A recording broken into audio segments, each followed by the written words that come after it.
Well, I never went surfing on the deep dark web. I never bought a slave to come and make my bed. I never hired someone to break a rival's leg. So I must admit one time that lines would cross my head. No, all I ever did was make a Facebook page with interesting posts for people to engage. Before I knew it, snowflakes flew into a rage and started fighting in the comments like those morons that I changed. Some people just can't stand memes that make them think. So they lock me in the social media clay. I got sucked, I was minding my own business still. I got sucked, just because I'm not a statist still. You can post pics that'll make a grown man ill, but don't criticize a candidate who doesn't fit the bill.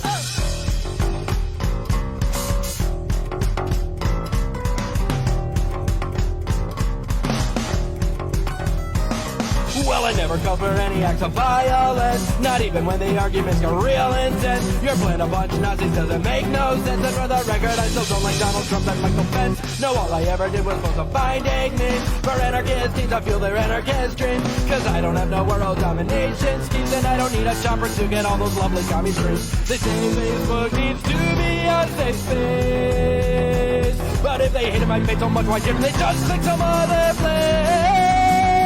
I got sucked, everything was fine until one day I got sucked, they just took the whole damn page away. I'll never submit to what they tell me to say, and if you think that's so offensive, well, I think you're probably not sucked!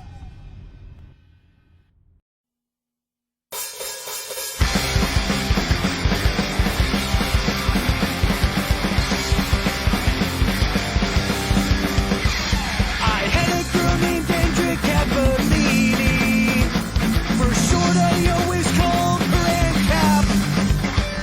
She tried promoting liberty on Tumblr, but all the statists there were giving her crap. They told her she should move to Somalia. The same stupid argument we all know. But it hit me like a SWAT team on a drug raid when they finally forced her to go. And cap, we'll set up our own voluntary world, and wherever we go, we won't need no roads, and you'll be my ANCAP girl.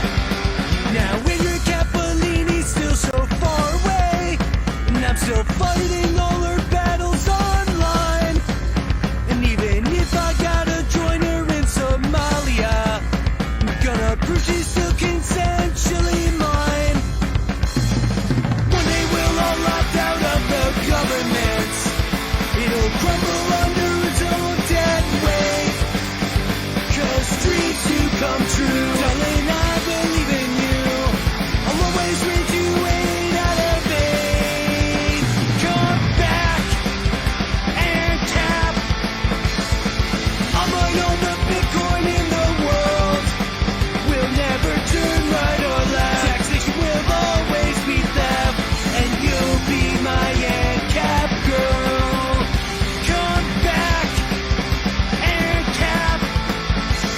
These commies everywhere make me want to hurl, but our love will always be strictly voluntary, and you'll be my ANCAP girl. Yeah, you'll be my ANCAP girl. You'll always be my ANCAP girl.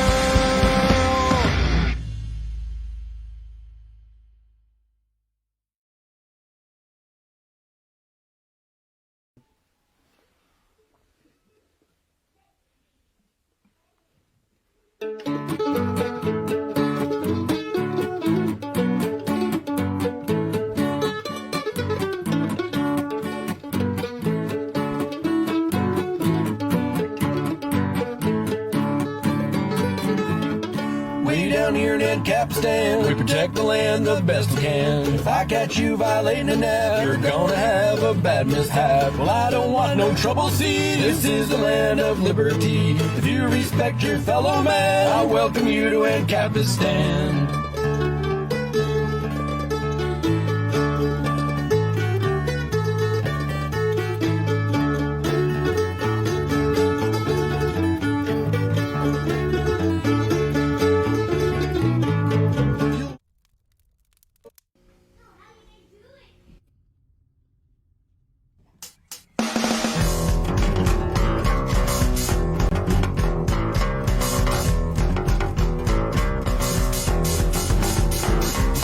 I never went surfing on the deep dark web. I never bought a slave to come and make my bed. I never hired someone to break a rival's leg. So I must admit one time that lines would cross my head. No, all I ever did was make a Facebook page with interesting posts for people to engage. Before I knew it, snowflakes flew into a rage and started fighting in the comments like those morons that I changed. Some people just can't stand memes that make them think. So they lock me in the social media clay. I got sucked, I was minding my own business till I got...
Oh, brother.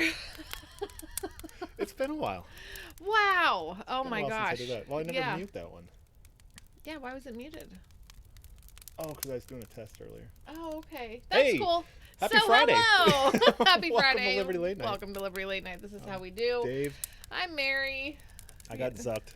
Dave did get sucked. Let's talk about that for a second Yeah. because holy... First time ever. I got, well, it's a 30-day ban, but only on live streaming. So I'm not allowed to live stream, so don't tell anybody that I'm doing this. Yeah.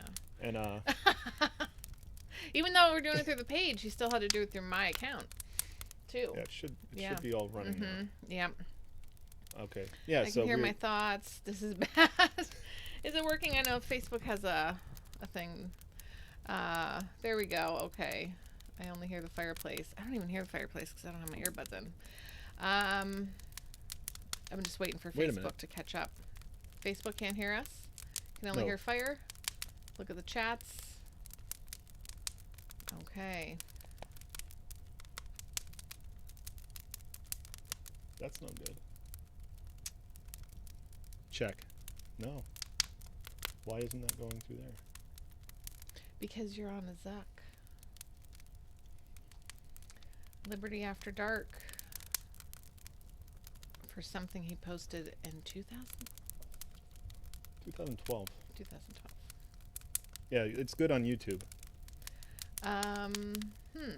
Hang on, guys. Sorry. This is a little ridiculous, isn't it? I mean, I can do this. This should work. But then they're going to... Hi, Ariane. See if we can... I mean, I got crunchy it going fireplace, through. right? I gotta listen to this. Go ahead. Okay. But they can't hear us, though, right? They can, but I don't know what else is going through now. I had to do Oh, something okay. else. Okay. So, yeah, Dave, we were telling Liberty After Dark over there on the YouTube side that Dave got a ban or a vacation from the Zuckerberg. Oh, okay. Okay. Do you want to use my headphones? Okay. Sorry, now I'm hearing, yeah. He's trying to be supportive, but is it happy? No, I'm fine. I'm just like, I did the last of the Christmas shopping today, and so I'm just frazzled as it is anyway. So, but yeah, so Dave got he got a 30-day ban because of something he posted in 2012. And it happened around 5 o'clock today. And he's like, hey, what's going on here? What? Oh, I just got flagged for something I posted in 2012, 7 years ago. So, All right, I'm gonna do pretty Will Smith. ridiculous. Let's see how it goes. Reduce the fire sound. Okay. Hi, Dwayne. How you doing? I saw David Matson come in here, too. What's up, Clint Eisenhower? Scott Peterson over there. Quick close. I'm getting a drink prior to taking off. Oh, yay! Take off going home. Have a wonderful flight, Scott. Be safe.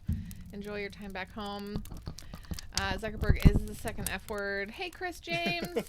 Yeah, it's a little insane. So, what's up, Toby? It's a little crazy that he would get zucked for something back in from 2012, and it was an actual like anti-Nazi meme. It wasn't obviously, but you're not even allowed to apparently have any of those kinds of pictures. But it's out there for 7 years, and all of a sudden now, yeah, like, I don't know. Ashley Wubb, hi! How are you doing? How are you? It's Chris Ray. Okay, yeah. Is everybody, like, on Zuck? Everybody's got alts and whatnot, so, but anyway, so that's what happened today for Dave, so that was exciting that he, had to come down here and hope that he could log in and through me and stream.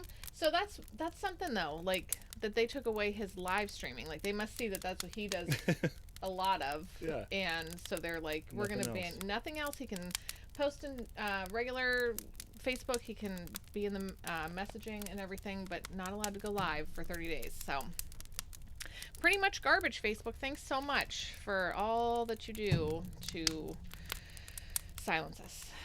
Really nice. I gotta mention the Liberty Memes $5 charity club. Another goal has been met. If you aren't a part of that club yet, go ahead and get involved. It's for anyone and everyone. I want to make like a little promo commercial for it so that I can just play it right here instead of talking about it like I am right now and tripping over my words. Anti-Nazi, Nazis, or Nazis. You're gonna Either get way, it. we just have to forget that period of time ever happened. Yeah. We need to erase history. Just erase history, yeah. But check it out if you guys haven't sent out an invite to all your family and friends yet. It's a non-political group, so it doesn't matter their political affiliation. They can be a part of it if they just want to help somebody out. Christmas Eve, we got something going on with Liberty Memes. There's going to be... I feel like it's kind of like Money Bomb style, like for a GoFundMe for a little girl who has leukemia. Does she have leukemia? Yeah, I didn't know And that.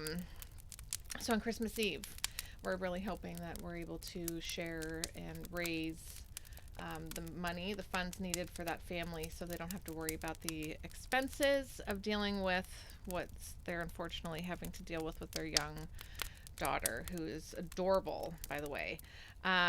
So check that out too. Go to Liberty Memes Original. Is that what it is on Facebook? Liberty Memes Original? Yeah, it's just Liberty Memes. Liberty Memes, yeah. So guys, we're like 5 days away. I did some Christmas shopping today. I was out for like 5 hours because traffic. I thought for some reason, I'm going to go out on Friday before Christmas, but everyone will be at work. It'll be fine. Kids are still in school. I wasn't at work. It was nuts, man. The traffic was crazy, but everyone was really nice. I feel like nobody was nasty or mean or, in traffic, everyone was cool. Everybody at the store was very nice. I saw some people that I knew. We had it was nice. Everyone I interacted with in the aisles. Hey, Brandon. Everyone was super, really just so nice. They're like, oh, excuse me, pardon me. Oh, I'm sorry. I'm coming through here. Do you mind if I sneak through here or whatever, Hi, Chris. So it's hello, Chris. I'm happy to see Bill Wright's back too because he was on He's on a lot of vacations. Yeah. But anyway, it was a really nice time. We had a lot. I had a lot of fun. I hope the other people around me had fun. I was smiling and just like, waiting in line. All the lines. It's part of it. So. All the nice people shopped at your Wegmans today. Oh, I'm sorry, Celeste. I'm super sorry. How are you feeling, by the way? Oh, Brandon's over on the YouTube side now, yes. I hope you're feeling better. Because Celeste has A lot of stuff going around. Yeah. Done. We're done with it. We did it all a couple of weeks. So we think we're good. I pray to God, please, because I can't. I can't do that again. So tonight, guys, we have Matthew Freeman coming on from the Statist Quo, and he'll be here in just a little bit. Yeah. But I looked something up because I thought this would be kind of fun. Did you want to say anything? No. Are you sure? Yeah. Okay. Of course not. No, I thought, oh, how fun would it be to just look at some fun Christmas facts? Oh, So, you got stuff ready. yeah. But you can go check this out. It's at goodhousekeeping.com. But let's see here. Hopefully I don't close this out by accident. Now they're trying to give me an ad. So there's 25 interesting Christmas facts that you probably didn't know before the second, but I'm not going to read all 25. You can just go ahead to the website yourself and check it out. But I thought it was funny because I was like, everyone's talking about Trump being impeached and all this jazz, and and it's like They're trying to distract us from Christmas. probably they're It's a war something's on going Christmas. on. But I just, I guess we should talk about it here. Feel free to drop your feelings in the comments, but I don't feel like talking about it right now. So what's up, Alan Mosley?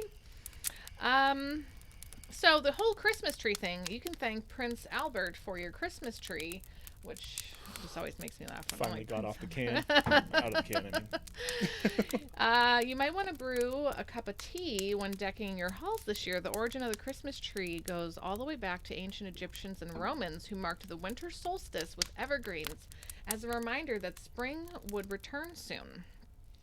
But it wasn't That's until positive. Prince Albert of Germany introduced the tree to his new wife, Queen Victoria of England, that the tradition really took off. A drawing of the couple in front of the Christmas tree appeared in Illustrated London News way back in 1848. And as we say today, the idea went viral. But that's a neat idea, though, because I always feel like in wintertime, like spring will come back. Spring will return. So that's a good idea. And how about Santa Claus? Coca-Cola played a huge part in Santa's image. Did you guys know that? Did you know? I didn't realize that Santa apparently looked really scary before that. And they had some. I remember hearing something about that. So according to Coca-Cola, Santa used to look a lot less jolly, even spooky.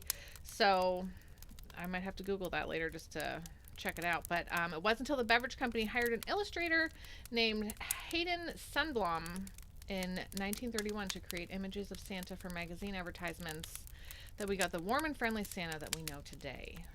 Let's since Alan's here, we should talk about his thing real quick. Oh yeah, sure. I was just had these That's fine. things. That's totally fine. There's Talk about a couple it. things. No, Do because it. he's got his 100th anniversary show that Absolutely. he's doing with a live studio audience. Mm-hmm. I hear there'll In be a snacks. Theater. There's gonna be snacks. Oh my gosh, I'm Live so music. excited. Yeah. So that's why he Yes. was asking, because Celeste is planning on going. Mm-hmm. And the Christmas tree behind Mary is like double not real, because it's not even in this room that I stole, because this room isn't real. The tree's not real. I have a star on my head. It's all fake. Yeah, it's all fake. It's all studio magic. Wonderful, wonderful studio magic. But also, Alan's changing the name of his show too. He is. He is. Right now it's the gold standard, Mm-hmm. and then it's going to I like- too late. It's too late with Alan It's Mosley. too late. Like it's too late. It's too late. Yeah. So when does that happen? Is that right after the New Year, Alan? If you're not at episode 100, you're basically. Stay. Let's Basically, yeah, pretty much. So everybody find your way to Tennessee so that you can go down and celebrate, because it's going to be a good time. How do I get involved in snacks? Right? You have to drive to Tennessee. Yeah, or Obviously, fly if you're far was it away. March 14th? Did you say? Mhm. Yep. So Yeah. however you have to get there, That'd be March exciting for you. 14th. Yeah, and we can even celebrate Dave's birthday a couple days early Hey, with everybody. Oh yeah. We'll celebrate with You turn like our 20, Liberty 20, family, Toby. 25? Sorry. For the people who don't know, I always burp when drinking beer, and it's always dedicated to Toby. I don't remember every how that burp. happened, but oh yeah, Toby's making a pillow out of him. He's making a pillow out of my burps. Yes. Hi, Lyle. What the hell? You're the only. What is that? What is that? I don't know. Don't worry Okay. about that. Oh, you're the That's only 10 I say. Facebook. Oh, thank you. Facebook's being weird over on that screen. No, I think I'm 26, Andy. Am I turning 26? 26? Yeah, Dave turns 50. No. That's not for 9.5 more years. Doesn't that sound weird? Yeah. Is it near Nashville? If Alan's still here? See this shit? Juice. The juice. It's like a alternate to Locos. What? Four Locos. Yeah. Kind of same thing. So I think we're not going to be streaming on Tuesday because it's Christmas Eve. We usually do a private stream within the Liberty Memes Patreon group. Are we taking a vacation? We're going to take a day off, yeah, because it's Christmas Eve. You know, and I'm trying really hard to not be wrapping all the presents at 1 in the morning. Like, that's actually Christmas Day. But either way, I know I'm going to have stuff that I need to do. So there will be no official Tuesday night stream in the Liberty Memes Patreon group. Who knows? Dave might. Well, nope, you can't go live. You have to go live. Oh yeah, I have to use Facebook. Yeah, can't. Well, I got your can't do password that. now, so Yeah, that's fine. I might try to bring back LLN gaming, and I really want to play some games That would be a lot of fun. some night. Alan has he has a skit idea for us. So Fantastic. it's gonna be no, it's juice. Juice. Brian McDuffie, remember, are you pausing between these clumps of tags? Thank you, by the way. You're amazing. We don't want you getting zucked. So, yeah, You know no what it Christmas was? Eve special. I'm sorry, Andy. Maybe because I didn't ban or I didn't block Zuck till after 2012. Somehow he can access that old stuff. Oh, probably. Yep. I still believe that if you block Mark Zuckerberg, you don't get zucked. You can't, though. You can't believe that anymore. I don't know. Somehow he saw my old stuff. He saw your... He was trolling my profile. Yeah, It's creepy. yeah. He has all the stuff, like, He's feeling from lucky. before. I feel lucky. Oh, geez. We're kind of burning time because our guest is driving home. after Oh, dropping okay, off his that's kids cool. Somewhere. Hi, Jason, over there on YouTube. Yeah, I think, too, yeah, a lot of people Yeah. will be busy, you know, on Christmas Eve. And for those who aren't, though, you know, it's nice. Well, like, what was it? Did Like, we yeah, do last a little one year last year? Last year we did New Year's Eve. We just popped on with our phone Mm-hmm. and said Happy New Year. Oh no! When were we sitting here? We popped on with our phone on New York time, you know, Yeah. and then we came down here and We we did, were up but there. we were We still started the upstairs. show and we were saying Happy New Year's for each time zone. Yeah. That was fun. That was fun. That was a good time. Let's talk about Let's Erie talk about Coke. Erie Coke. Yeah, what do you Man, want to say? that was rough. What happened? Yesterday, they drove into work and they returned back and they said they're shutting down the plant. I think it was like 160 employees Oh. are now jobless. Like, Merry Christmas, because they're getting spanked hard on environmental They are. regulations. But And I don't still, know that's enough to shitty really say anything about it, but it is Bayfront property, and we love to put hotels at the taxpayers' dime on the Bayfront. ruin the view for anybody driving by So the who on the knows? Bayfront. You know, we took that shingle place down the road. Well, our government. Oh, there, you're saying I think they eminent domain that place and knocked it down. I think they put a hotel there. Oh yeah, they did. What did they put there? It's right on the bay. Like What's it's up, right there. Kristen? I think there's even like a one of those, what's that, infinity pool or something like that there possibly, which would be really weird. 'Cause it's like, I don't even know. and then there's I the can't bay. see. Yeah. There's hotels. Hi Kristen, how are you? Let me put this just in case. Oh no, are you on a band too? I'm gonna Kristen, put the. she can't comment via Facebook probably for mess 2 more our days. reach up, but Man, they're just really coming down hard on everybody. Where's the bottle that's the opener? YouTube link if you prefer to watch on YouTube. We're streaming it. That's actually my primary stream. We still have a bottle opener down here, right? We should. Yeah. Awesome. Sweet. So who's not stressing out about Christmas? What was that? Oh, I can only see the bottom half of your comment there. Sorry. So I can breathe without getting kicked out. I thought this was gonna be a YouTube exclusive tonight. Oh, sure. That was. You never know, because when you got a page and sometimes it affects the other admins and stuff. For a post from 2012. I know, right?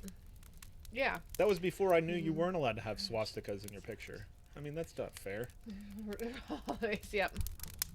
Well, Kristen, you know, Dave got the zuck for posting something in 2012, so he's joining all of you. Except he's allowed to. I'm allowed to post, He's allowed to post, comment, chat, mhm. react. But it's the live thing I'm that not he's allowed not to allowed. live stream. Yeah. You're a YouTube. Sean Hatchie's here. But We can hi, start the show finally. Sean Family issues. How those? Will Smith. See, I'm worried that Will Smith is echoing on. Only one way to on find Facebook. out. Because of the way I have the audio routed right now. Wow, that looked really loud too. Yeah, because it went through mic 1 and mic 2. I don't understand. He does not. He does not. He needs to make one though. No. Didn't you have that, like, it was like with a V or Yeah, something like that or something? That was so long ago. No, I do the thing where I'm like, oh, I'll remember this information. Yeah. I don't need to write it down. Sean, I was at my local Walmart earlier today. And it wasn't terrible. It wasn't terrible. People were really nice, you know. I was also just kind of doing my own thing. But everyone who was like, hey, excuse me, and I was just like, oh, sorry about the cart, you know, because I just kind of wander away. On the outside, I'm not stressed. On the inside, I'm screaming. Oh, yeah, that's me. That's me. Yeah, like stuff like that I was afraid of. All Oh, of my boy. pre-2012 pics have swastikas in them. Even family pictures. It's Like, oh, all time right, put on your cop. jackets, Yeah. sit on Santa's lap. Yeah. For the holiday card picture. Get your helmets.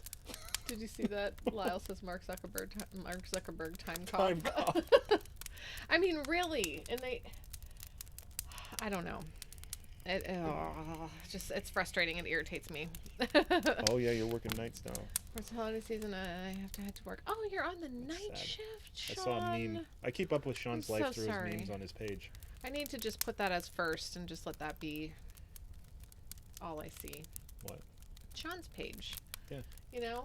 I get notifications and stuff. I don't get nothing. Well, you gotta make an effort. Okay. Go to the page, I'll make click an see effort. first, See first. Even when I do Push that, Facebook notifications. still doesn't show me any of it. send me a letter, email Don't I me. have some? I call have my other phone. pages on See First too, and it's just like, nope. Well, the one time I tried to put everybody on see first, and Facebook didn't like that because I just wanted to see everybody's stuff, like I signed up for. Oh yeah, exactly. Ooh, Joe Biden, no, not a good Santa. Can you get my child's fingers out of your Oh. mouth? That'd be great. Hand off crotch, please. Thank you. Oh no. Yeah, that was pretty crazy. So the whole thing What do with you try to comment? say rubs without dirtying my white shirt. Wow, you deserve a gold star. For real. Here, there's one on top of Oh. this Christmas tree for you, one. Here's another fun thing in uh, YouTube land. Sorry. he ate ribs without getting anything on his white Wow. shirt. I can't just wear a No. white shirt Yeah. without like just I stuff. can't sleep in a white shirt without Yeah. getting something on my white shirt. Try using the clown emoji in YouTube. That one gets Oh, deleted yeah. immediately too. No clown world in YouTube. Fuck your preferences, right? You don't know what you want. That's what They put the Facebook- preferences there so you feel empowered, You but feel if you make like the wrong you, decision, yeah. you need to be corrected. Hello, Ryan. We have standards Ryan in this Seifert and Ryan community. Gallagher. Yeah. You think you know what you want to see, but really Facebook knows best what you want to see. And we've never gotten in trouble for, other than copyrighted music, saying anything in a live stream. I'm curious. Oh, yeah. Brandon, how's that get? Yeah, it just disappears. I want to get Chinese food on Christmas. See, you can't put a clown in your comment. Yep, no clown. Yep. That's racist. Yeah, why? Sean Jones on Santa's lap, Mary. Yeah, that was a bad time. Oh, Sean, you've been cracking me up. But I see Dave's already responded as Liberty Late Night, so I can't respond to because then it would look. No, just do it. doubly Like weird. libertarians of the West do it all the time. It's like the page just arguing at itself. Yeah, but when you say oh, okay, what you said about Chris, there was another the other admin on the admin. page. Yeah, And Chris then he is said admin something 4. else about Chris the other day too. Oh, and it was Chris Collinsworth when I was like, Dave told Chris to shut the fuck up. Not our Not a son. kid. Oh yeah. Well, you Yep. can say that. Yep. What?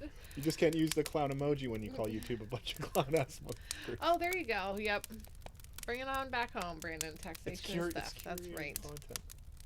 He's just seeing what you can say in YouTube without it having it disappear. Oh, who's doing this now? Yeah, we're doing YouTube censorship testing. Oh, that's fun. This is So we can't say swastikas in YouTube. We can't type it.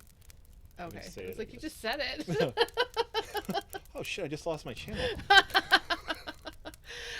No, what's crazy though is that you weren't promoting. No, them it was at actually all. anti-Nazi. Yeah, It just, yeah. because the algorithms just look. I'm sure they don't have like an individual looking at my 2012 No dice. posts. You can do the eggplant, but it just looks for swastikas in your picture. But to go back to before that was like a problem. Yeah. And before nobody, their it's like community nobody. standards were as they are now. I'm you not know? going to go back and search for the post. Well, I can't now because they took it away. But to see if somebody liked it or commented on it, that reinvigorated it into Hi, Grant. the algorithms. Yeah, it's. There you go.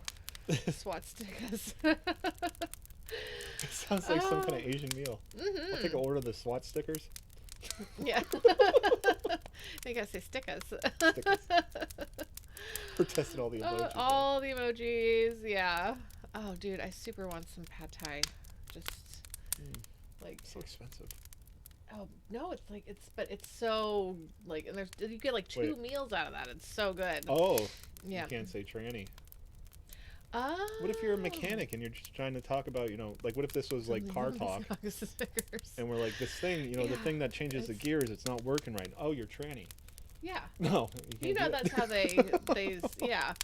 Whereas Who would use it any other way?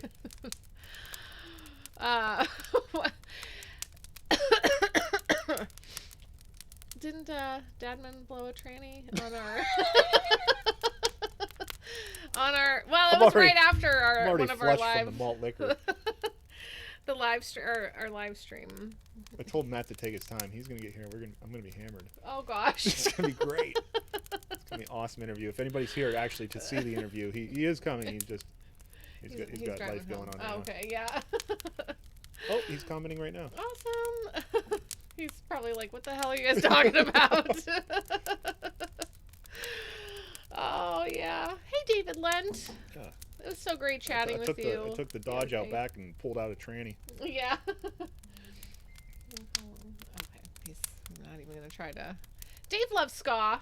Yeah. Yeah, he loves ska. That was my nickname in high school before anybody knew what ska was. He liked it before it was... Because I would talk about it. Really known. I mean, to a lot of other people. And Dave was also the tallest in his class, and there's a picture of him in his senior yearbook next to the shortest girl. Oh yeah. Right? Yeah. She was little. For some reason they put her on a step stool too, and she's still like up they to here. shouldn't have put her on a step stool. I guess it made the picture weird. Huh? No, yeah, they shouldn't have. Yeah, He would've no. got The more- tallest and the short. Did they make you sit in a chair? You know, like that's stupid. Oh yeah. Ska. What ska bands did you listen to? I like the specials. Then there was like a lot of local stuff. That's some trees. There you go, Josh. The Scotlights were fun. I got to go see them. That was really neat.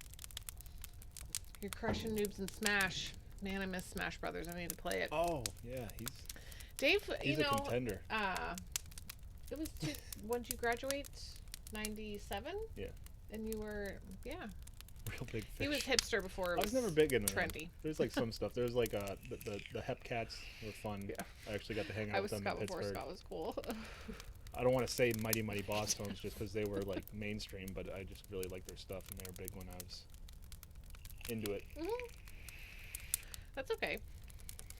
Sean Atchie's favorite ska band is Megadeth. Yeah, they got 'Cause that they're upbeat. super they emphasis known. on the upbeat. They're super known for their ska. But it's subtle. It's in the background. If you listen to Megadeth, you hear that. Yeah. Well, you're old. We are, Brandon. I'm younger though. I'm only 39 still, so it's all good. Turning the big 4-0 next year. I told that to my mom, and she's like, "Oh my gosh, what is happening?" So we need some chocolate. Oh no! How much did she eat? 5 Iron Frenzy. Have you heard of them? Well, that's for you, Toby. Gosh, I'm sorry for all the people who are here that don't know. Mad Caddies. I never heard of them. Trey, I'm sorry. How much chocolate did she have? That would freak you out. I would. She's probably gonna be fine. Yeah. Yeah, just before. Yes, just before. Yep. I'm trying to think like.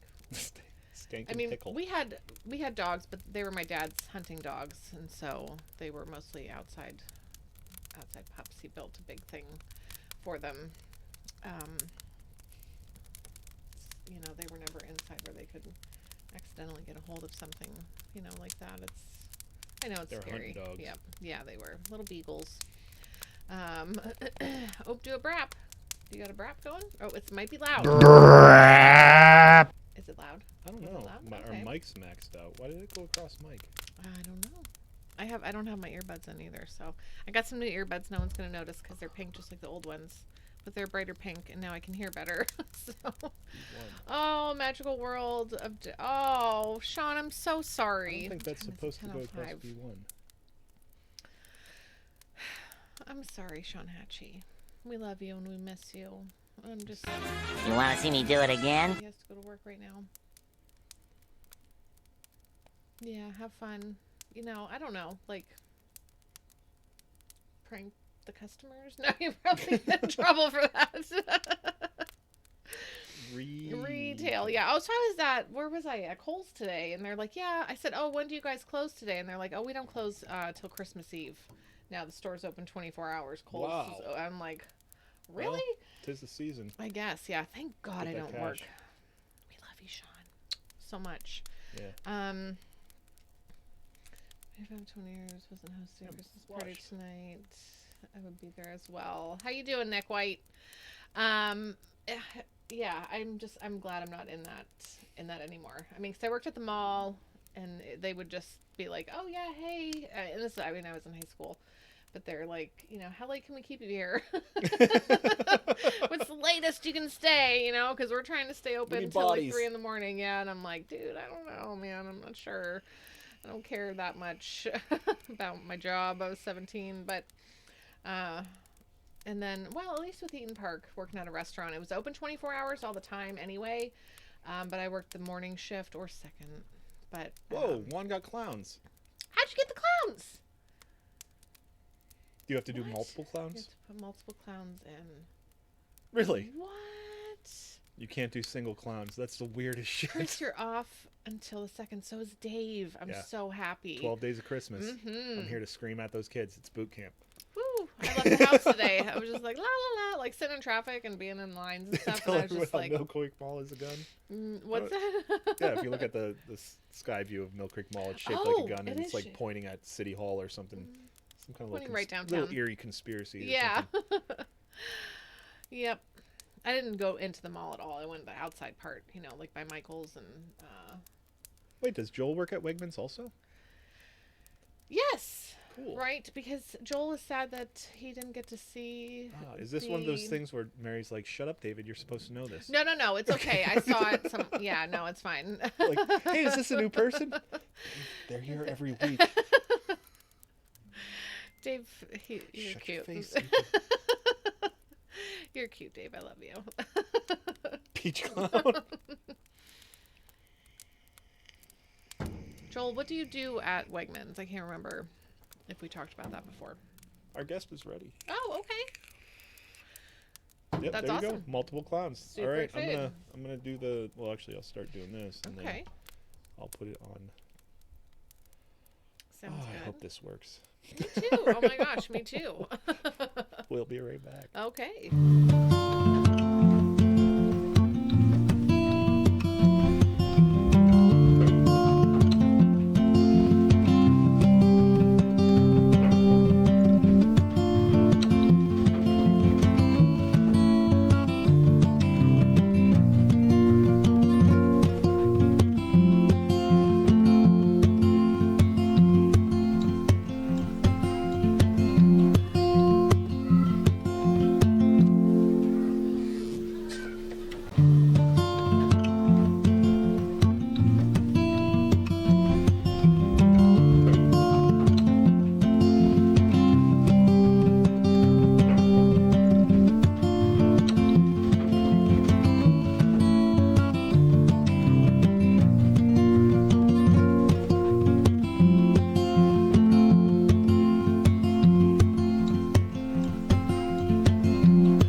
do it again?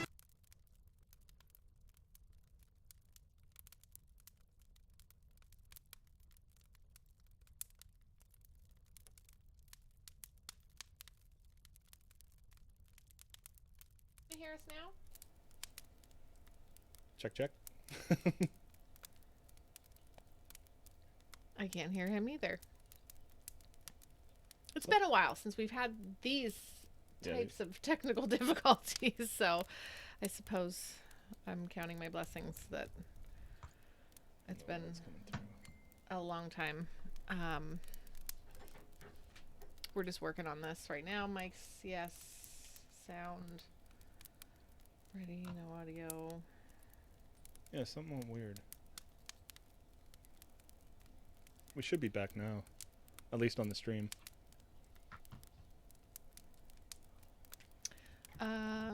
Okay, so everyone can everyone hear us? We're gonna try to reconnect with Matt Freeman. Oh nope, he's still there. Okay. Can we Alright. Okay, Dave's gonna try to reconnect. Should we try Skype instead?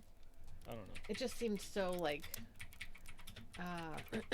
Dave's gonna work his magic. Yes, sound. Okay, thank you very much. I got a thing and I just have to check to make sure it's let's see. Oh, okay.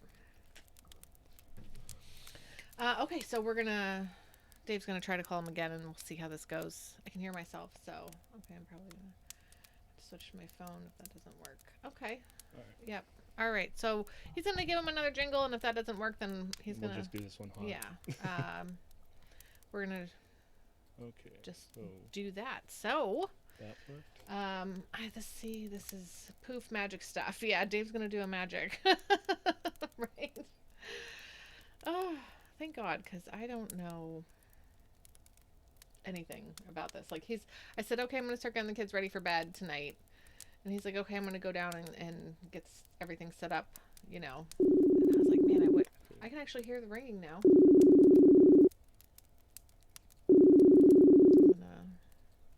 I'm gonna just look here real fast. I could hear the ringing. Hello? Can you hear us this time? I feel like I can. He can't hear us, but I felt like I could hear something on his end. And is he frozen? See, this is like Friday the 13th was last week, Yeah. but I feel like today is when it's the Zuck. Yeah, it's the Zuck. Oh, he's frozen. Okay. All right. Yeah, Nope, his there he video's is. hitching too. Maybe on his phone. Maybe he can do something Here. on his phone. I'm gonna switch to my phone. Okay. Sounds good. Alright. All right, so we'll give that another minute and then see how that goes. So, hello, Facebook customer service. I know, right? Oh, so frustrating. So, did you guys know that Jingle Bells was originally a Thanksgiving song? I didn't know this until a couple years ago. We were watching Good Mythical Morning with Rhett and Link, and they had talked about this, and then I kind of forgot about it again until I read this. But turns out we didn't originally go dashing through the snow just for Christmas. It was a song That was a Thanksgiving that song, wasn't it? was once called One Horse Open Sleigh, and it was performed at, let's see, James Lord Pierpont. He's the one who wrote it. He performed it at his church's Thanksgiving concert. And then in 1857, the song was republished under the title that it still holds today, and it eventually became one of the most popular Christmas songs. Isn't that weird, though? Oh, I love this one. Celebrating Christmas used to be illegal. Hi, Courtney! How are you? But yeah, celebrating Christmas. Who'd have thunk that the government would make something illegal? You weren't allowed to celebrate it. Really? I Yeah. missed that one. I wasn't paying attention. Yeah, celebrating Christmas used to be illegal. By the time the Puritans settled Boston, celebrating Christmas was outlawed. Oh, because it was pagan. Yeah. Talk about missing the Christmas spirit. From 1659 to 1681, anyone caught making merry would face a fine for celebrating the once pagan holiday. And there's more to it, but go on goodhousekeeping.com. That's What's up, where you guys? find it. Hey, Hello. I can hear you. All Hold on, right, let I me can hear you. Can you bring hear it us? Awesome. Yes. Awesome. Oh my gosh, I'm so excited. Okay, Dude, I want to make sure everybody can hear it. Okay. Merry Christmas, Courtney. Thanks for coming to hang out with us. I'm pretty sure. Everybody, Matt Freeman. with Yeah. the Status quo. Yes. Thanks for inviting me, guys. Thanks for coming on. So tell us Absolutely. a little bit about, where are you as far as, like politically? Where do you fall? Is it like right, left? Is it libertarian? Is it anarchist? What do you consider yourself? If I had to pick a term, I would call myself an anarcho-capitalist.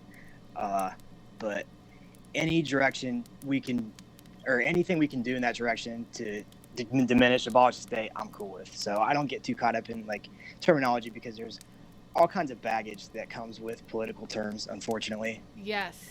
Yep. I know. I feel that same way. Yeah. And like you said, anything that we can do to minimize and abolish, eventually would be wonderful. For sure. Yeah. So how did you get to this point? Was this something that you found along the way, or were you raised in a household that, thought this way? Oh no, it was a long and winding road. I'll tell Yeah. you. I grew up in a Reagan Republican kind of traditional conservative household. My dad was a career Marine, so is my brother too. I come from a long line of military family, so that was, I don't want to say it was expected, but it was certainly encouraged to join the military in my family, and that's exactly what I did. I joined the Army right out of high school, and then I deployed to Iraq in 2007. I got back, and I had some problems, mental health and physical health too. So I ended up getting caught up in pain pills, and I was using pain pills pretty heavy. I got busted, which is a story in itself. I got kicked out, and then I drifted for a while. I took on a job as an EMT because I was a medic in the Army, and I got fired from that too, and I eventually went to prison. And throughout all these different stages in my life, I got further and further away from the political ideas I had when I was a teenager. Yeah. Yeah, please continue on, elaborate on this, because I think a lot of people feel this way. Okay, sure. Yeah. Well, it's just a question of where to start. So basically, the thing that I really had trouble with for a long time is that I was really, really against the Iraq War.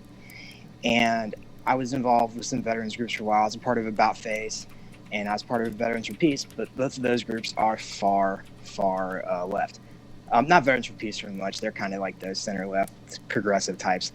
And there's a lot of other stuff tied up with their activism, like gun control, climate change, stuff like that, stuff that I'm not very keen on. And for the longest time, I felt like I was a weirdo, like I was the only veteran that was anti-war. And because back then, I mean, now it's a little more accepted, it's a little more popular since Ron Paul. But this was right in the middle of Ron Paul. And it was after 2008 Ron Paul, it was before 2012 Ron Paul. And I didn't have a home politically because the people that I associate with, because I've always been a big gun enthusiast too. I firmly believe in everybody has the right to self-defense. So anybody that had anything good to say on anti-war stuff was terrible on guns, and anybody that believed in gun rights was terrible with the war stuff. Yeah. So there's only one place that these two issues have a convergence, and that's libertarianism. And I think I was probably a libertarian for quite a while, but I didn't know what it was called because the Ron Paul came and went, and I mean, I thought the guy was interesting, it's cool, but it was just it just rolled off my shoulders. I didn't have much of an opinion on it.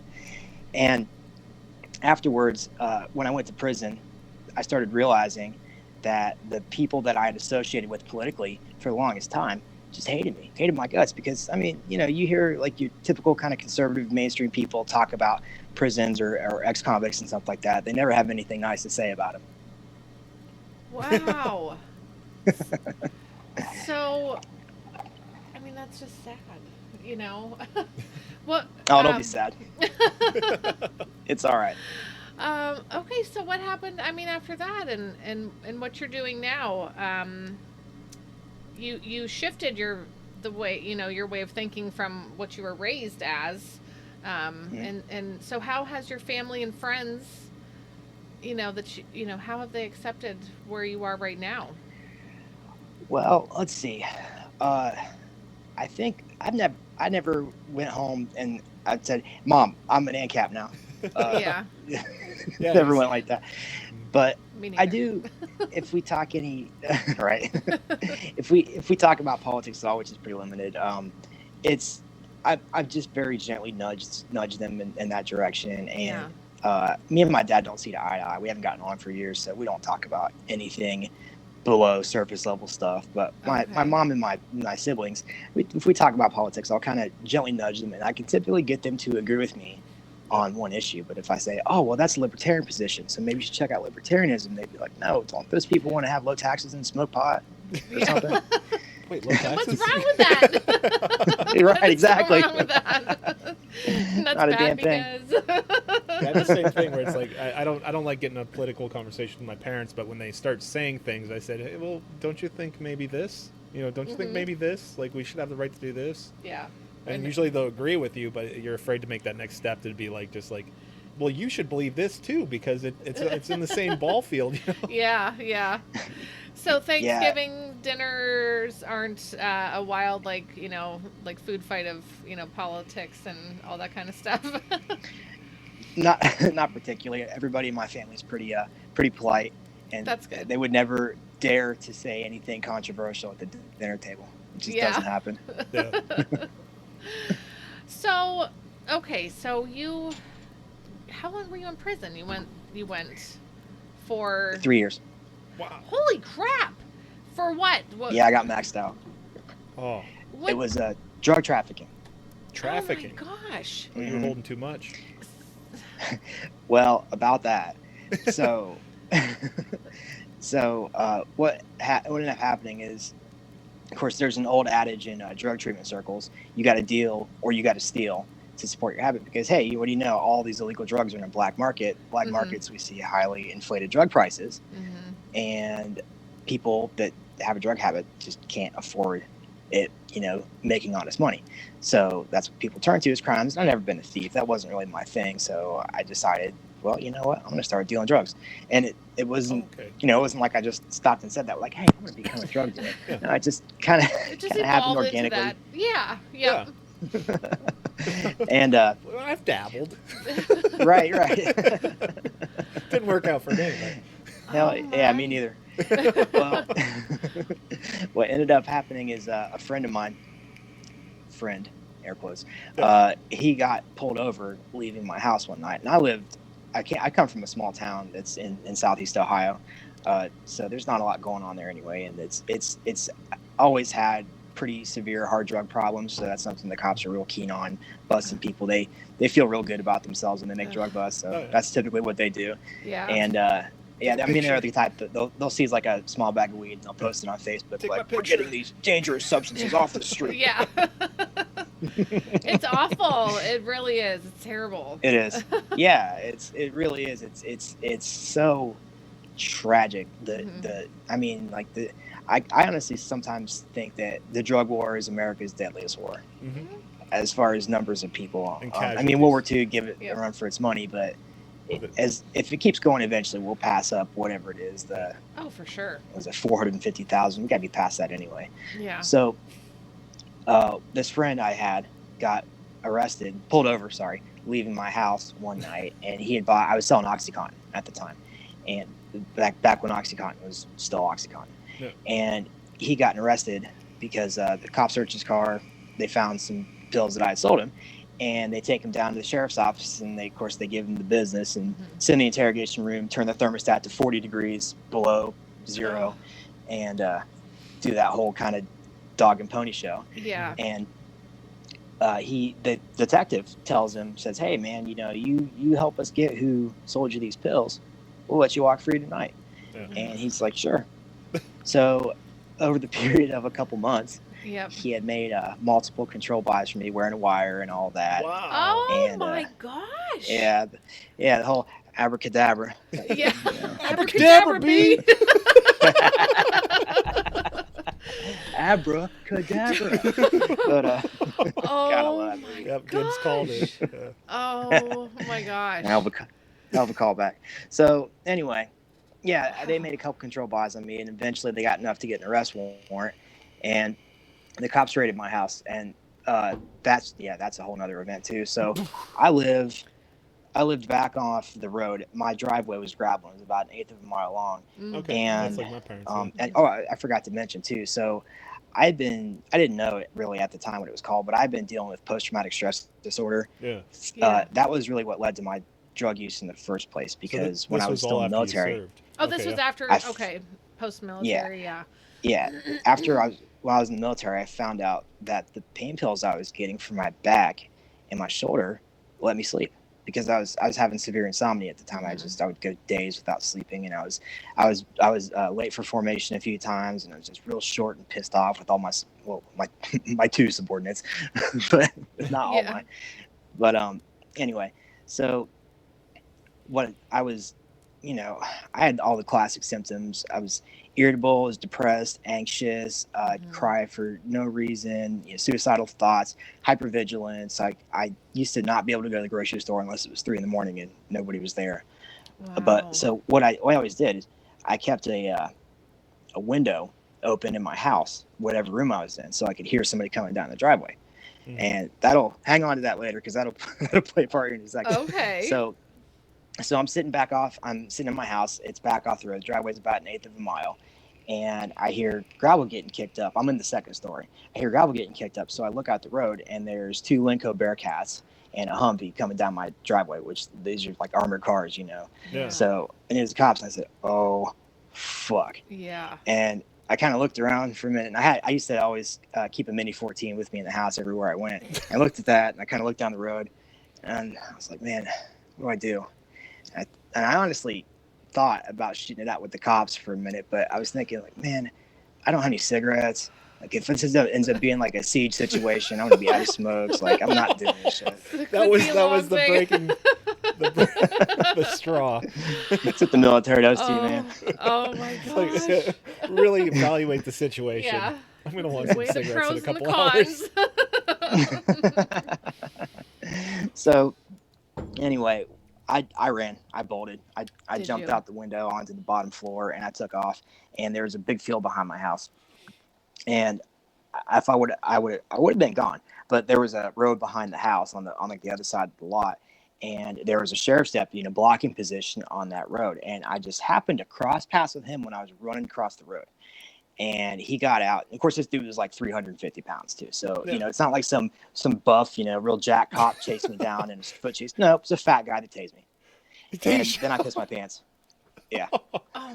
That's the guy they left there just in case. You're not That's gonna all he ruin was good anything for. over here. That's all it was good for. You just stay here, hold this position, buddy. Yeah. Right. You're a critical part of the team. Oh, yeah, dude. That's the guy. And I'm sure he was high-fiving everybody afterwards. Like, Oh. yeah, I'm an operator. Yeah. Douchebag. Can I cuss on here? Oh yeah. Yeah, Yep. it's Definitely. Okay, yeah, he's a fucking douchebag. Dude. Everything Fuck that goes. guy. So, anyway, yeah, I pissed my pants, and they took me to jail. That had to be so. I can't even imagine that moment. Like, shit. And then, so what was the 3 years like the max that you would get for what you were doing then? Yeah, well, it was the 3 year. The 3 years was the max to the charges I pled out to, because I was really originally charged with 3 felony 3, was it aggravated trafficking in dangerous drugs. So it's like they throw all the scary words in there Sure. they can to make it sound bad. Yep. Yeah. And that was originally the charges, and they were seeking 15 years because it was 5 years per charge run consecutively. That was supposed to be the max. And of course, this is what they do, as we all know, is that they'll pile all these charges on Yeah. you And then they'll in plea deal an you. effort to get you to cop out, because like something like 90% of court cases in the United States are plea bargains. And if they actually had the system try all these cases, they could never get through them all. because we live in such a heavily over-legislated society. I mean, we always hear all the common libertarian talking point is that the Federal Register is 70,000 pages or something crazy like that, Yeah, and everybody's breaking it's the law. illegal to walk your goat on the wrong side of the road Yeah. on Sundays between 2 to 4 p.m. if the relative humidity is between 40 and 50%. Yeah. Amen. Yeah. I'm probably breaking the law right now. Don't even know. Right. Oh, it's awful, isn't it? It's terrible. It is. But it's perfect for a It's police really state. is For the police yeah, state, it really yeah. is. Yeah, Pick and it choose. really is bullshit. Mhm. And so I sat in jail for a little while. My bond was what was it? It was like $50,000 or something. I can't really remember, but it was more money than I had. Yeah. Excuse me. And I hired a lawyer, which did me no good. I should have just kept that money because I Really? basically got the same thing that I would have anyway. Okay. And there's all kinds of really questionable stuff with the evidence. Like the amount of cash that I had on me at the time was not the amount that was turned into evidence. There was drugs there that I didn't have that were in evidence. There were not drugs there that I did have that were in evidence. It was really like fucking crazy. And every time I tell this, people always look at me like, yeah, sure, dude, whatever. But this is no bullshit. This is exactly what happened with the evidence. Wow. So, and which is I have to wonder since I've been through this process, Mhm. I am always really suspicious of anybody that's been convicted of a crime that didn't go to trial, whether they actually did it or not. I'm not. Yeah. I don't take it as a given, Yeah. and I think that's a cautionary tale for everybody. Absolutely. Absolutely. So, Oh my yeah. gosh. Dude, so so this is like Sorry, go ahead. this is just That's a good story. this Holy is a shit. huge life-changing moment, for Yeah. you. I Just mean, had somebody in the YouTube chat realize who you were. Says he fucking loves your show. He's like, I know this well, tell 'em voice. thanks. yeah. Oh Oh, yeah. gosh. That's just so That's funny. So they skimmed off some drugs. They added some drugs. That's hilarious. Put some Yeah. here, we took some of this, so you gotta add some of that, sprinkle some crack on it. Sprinkle some crack on him, Johnson. Let's get out of here. Yeah. This sick son of a bitch broke into his house and put pictures of his family up. I love that you know all of our references. That's great. Oh yeah, this is. Well, you better enjoy it because I'm terrible at movie callbacks. I'm sure I'll miss the next one. But I think we're on the same level. Oh my gosh. So how, but oh, go ahead. No, you go. well, I was gonna say is that the what is that? One of the chief probation officers down there, and one of the, I think it was a narcotics detective actually, both got arrested and charged with what was it? One got charged for misusing the law enforcement gateway, and then the other one got sent to rehab because he had a pain pill habit. And then the sheriff, fault. like the county sheriff down there, he got charged with a crime. He got charged with embezzlement and theft of county funds because he had stolen something like 20 or 30 grand out of the county. And this is like a poor, extremely poor fucking county. It's the poorest county in Ohio. That's essentially, these are the people that arrested me and locked me up, man. So hopefully that'll give a little credence to it. Yeah. That, like these dudes, they're These Well, are the fuck you, people too. that, oh my gosh, I hate that. Mhm. Above dude. the law. Ugh. And that's what it so shouldn't even aggravating. be. It should just be, and Ryan Seifert said it in the comments, but he argues, or he mentions to people, that all drugs should be legal, and they want to like fight back, but then they think about it like, well, maybe, and I remember Dave saying that to me once, and I said, but I have had friends, overdose or have been addicted to things, but the thing is that if it It's were illegal. legal, they wouldn't be facing jail time if they got caught or trying to get help. It would be treated so much You'd differently. also know what you're doing. It would say on the side of the package. exactly. Yeah, and it People- wouldn't. I wouldn't go out and start doing heroin just because they made heroin legal. It's not like it would Right. up a bunch of people. Well, now that it's legal, I'm certainly going to try that. always wanted to try I've always meth. wanted to try meth. But for The only thing that's stopping me is some words on paper. Yeah. Exactly. But Right. it's like I feel like people could be helped and saved in a way if they stopped treating these. Oh, it just major frustration. And Very I know it is. understand. It is so, especially when people push back on you, because I know. Look, I get it. Drugs are bad, okay, and the problem is that they're made worse by drug prohibition. And the thing is, we have like a perfect test case of this right now. That's Portugal, right? Portugal had the worst heroin problem in all of Europe. Oh, yeah. And then they decriminalized heroin, and they've literally every single metric they measure, which I hate. Number one, I hate using countries in Europe as a reference for anything. It's a leftist tactic. Number two is that it's statistics, it's bullshit, but it looks like, I mean, people, they haven't had a heroin overdose, period, in years. Like, nobody's died, actually. They have, like the rates of hepatitis B and HIV are way down. And even if you don't care about addicts, like, you probably care about first responders. And as an EMT, dealing with people with those diseases is risky. I mean, like, people do get HIV and AIDS. Oh my God. I got a needle stick one time from an HIV patient when I was an EMT, and I had to take these antiviral drugs for a month. Wow. And I lost like 30 pounds because I just vomited constantly. It was awful. Wow. I didn't get it. Yeah. Well, thank God. Oh my gosh. Liberty After Dark, one of our friends on YouTube says, didn't they also fund clean needles and stuff like that? So they actually helped out too. Mm-hmm. And like I think the biggest thing over in Portugal is that they're like what do they call it? It's like the time span of addiction over there.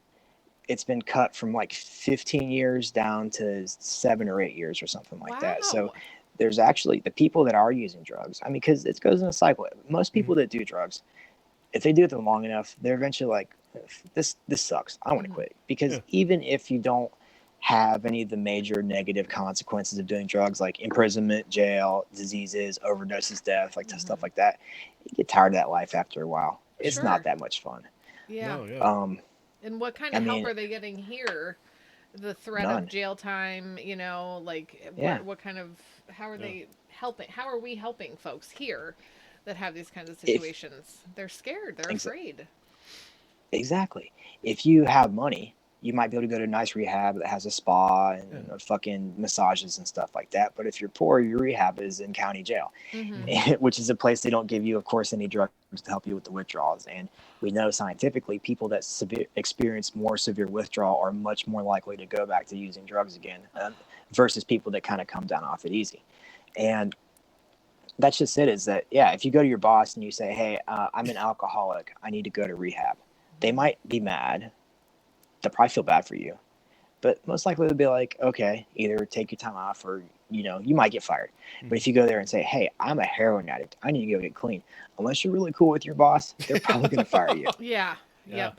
Like, good riddance. And that's a so big sad. thing. Like, if I was on something like that, I can go to my boss. They'd be like, okay, we're going to drug test you now, and now we'll have a reason to fire you. Like, Exactly. Yeah. That's why one of the big reasons I don't smoke weed anymore. The first reason that I quit smoking weed was like the same thing with you. You just kind of get sick of it. Well, my guy stopped delivering, and I'm just like, I'm going to go out and look for it. Oh, yeah. So I just stopped. I got to the point where I was too lazy to even go look for it. I'm like, I'm just not going to smoke weed anymore. Not going to smoke anymore.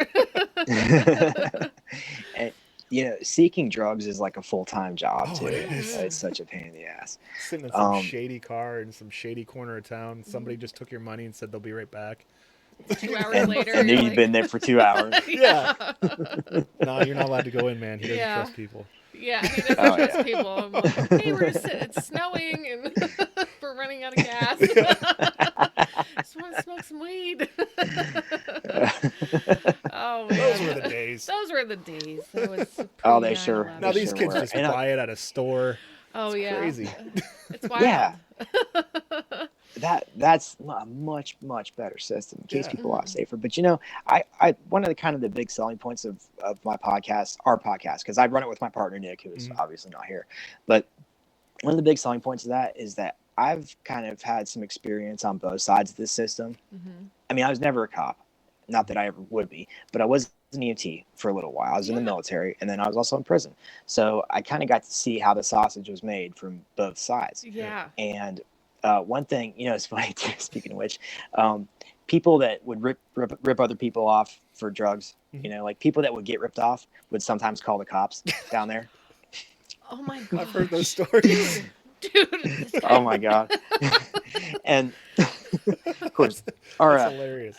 we had we had a one of the channels on our radio was the police radio down there. So we would hear the dispatcher dispatch a car out there, and then sometimes we would get tied up too because they needed medical for whatever reason. Yeah.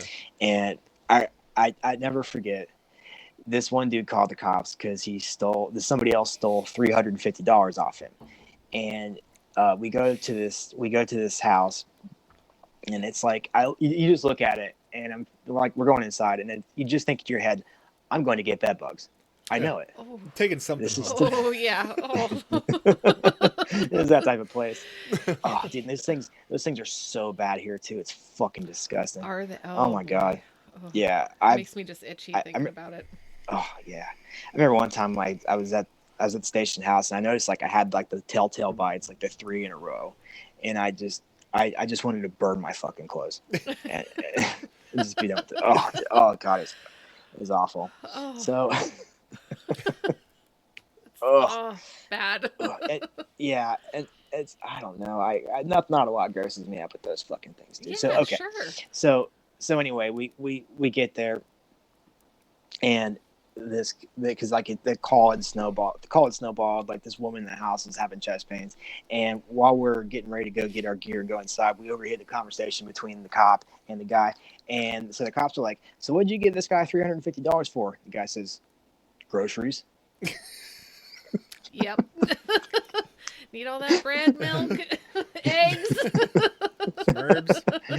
I shop once a year. Yeah. $350. Right. A family of A lot 5. of oregano. Oh gosh. Oh, Yeah. So. yuck.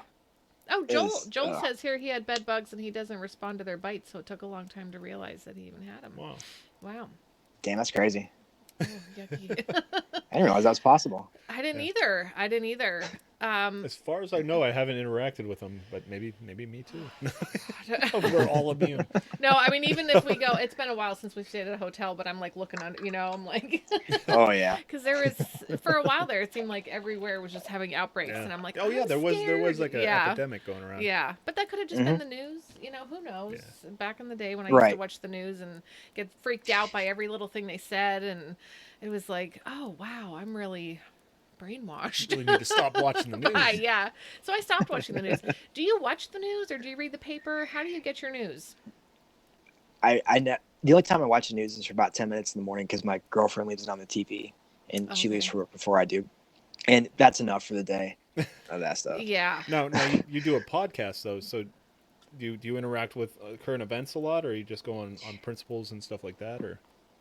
We do some current events. It depends. Most of our shows, if we do current events, it's usually either about war or it's military or vets issues related. Mm-hmm. Because the big 3 legs of the Statist quo stool are history, and then because I'm a wannabe historian, I've never been to college or anything like that, but I enjoy the hell out of it.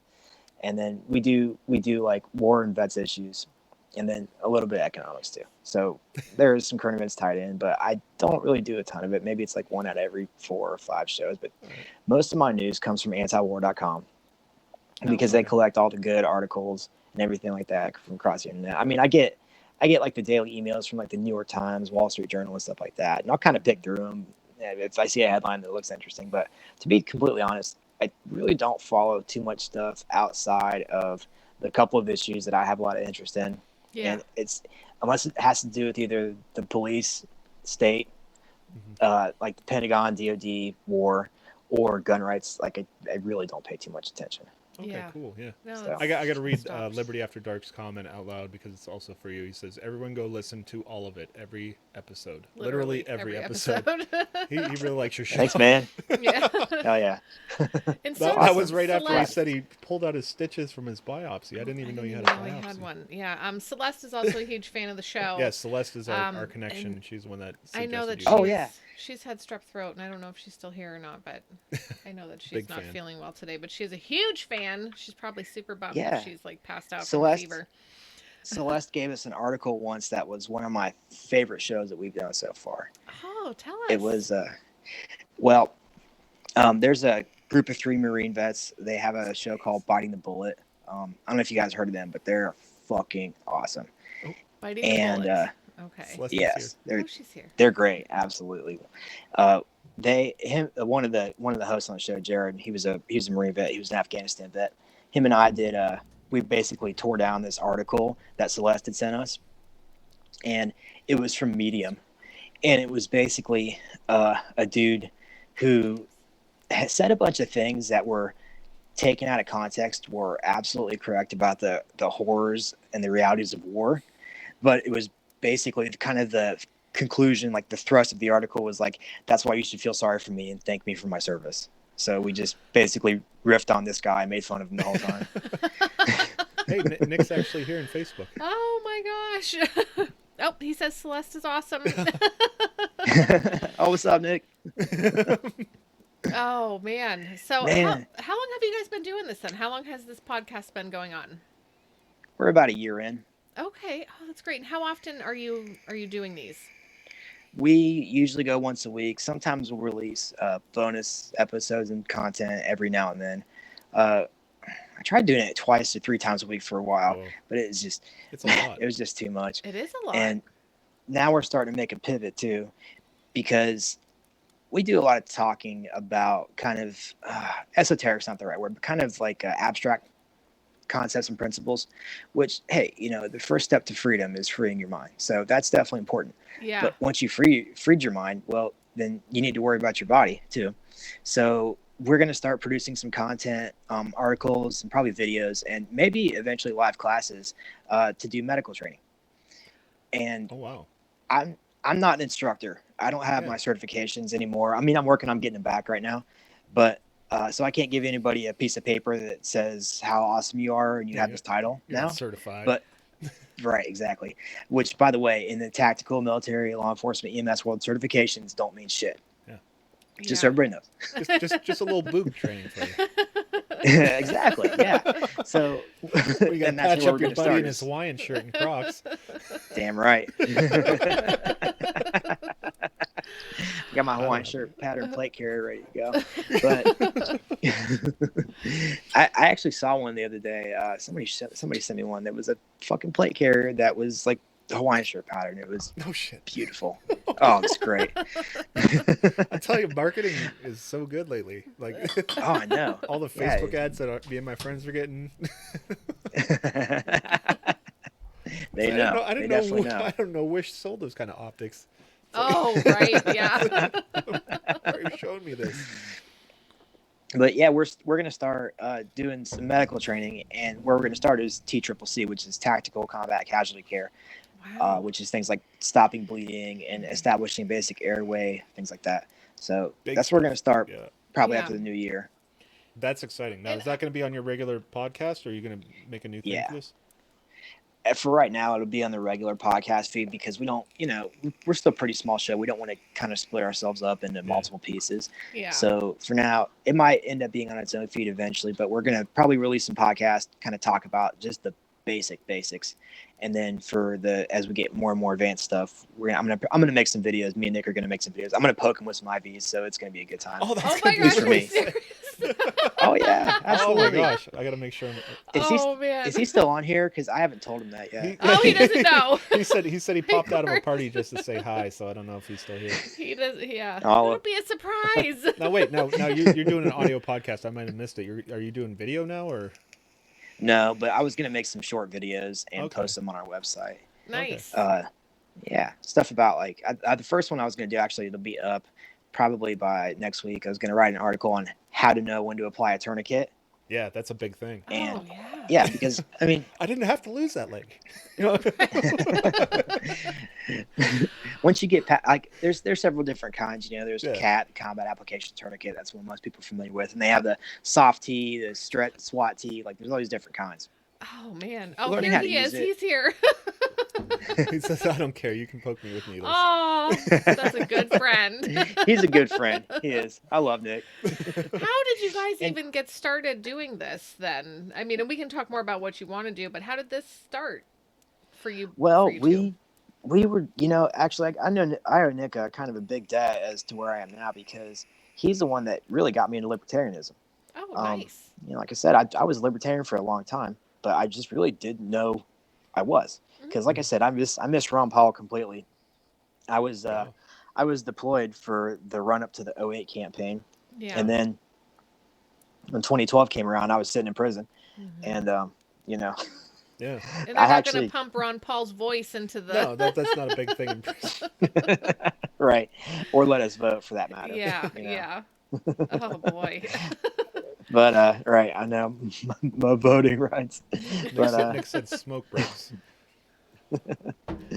yeah, we would be Vape. just sitting around bullshitting at work because we work together, Oh, okay. and we kind of I started telling about my time in the military and about how much bullshit the Iraq War was. Mhm. And one day he was like, "Yo, man, I think you should listen to this podcast." And it was Jason Stapleton. I don't know if you guys know who that is or not. Yeah. Yep. Yeah. Yep. So I do. the Yeah. Stapleton. I don't listen yeah. to a lot of podcasts. I want to. I have Proud of you. kids, and it's hard sometimes to follow Yes. along with things. Yeah, we're not So big into podcasts. Definitely. I'm trying. I'm learning. it's hard. There's 3 of them, and they run at me. If I'm preoccupied, they're like, "You're doing something else." I like Yes, So- they always know exactly when to come bother you. Mhm. that. I was Yes, kind of right yep. wing. He was kind of lefty. We chatted till we got to ANCAP. Oh, So you yay! kinda met in the middle. That's accurate. That's so great, though. And there's a lot of people that have said the same thing that you're saying, as far as they just felt they were libertarian, but they didn't know what it was. There was no word for it, you know. So I had a page where you just might be a libertarian. It was like a Jeff Foxworthy knockoff Oh, yeah. thing. And I was gonna try to like go with that. I never did Oh, yeah. anything with it, You but should, Dave. You because should. that's how I kind of was. It's like I was a libertarian. I just didn't know it until I got Liberty Defined by Ron Paul, and I read it, and I'm like, yep, check, And then check, he check. turned like, And then I hit that slope running. yeah, couple And cap in a couple weeks. months. He was, I swear. That's when he said to me, like, shouldn't all drugs just be legal, Mary? And I'm like, hold on, I'm just started listening to Ron Paul here. What do you mean?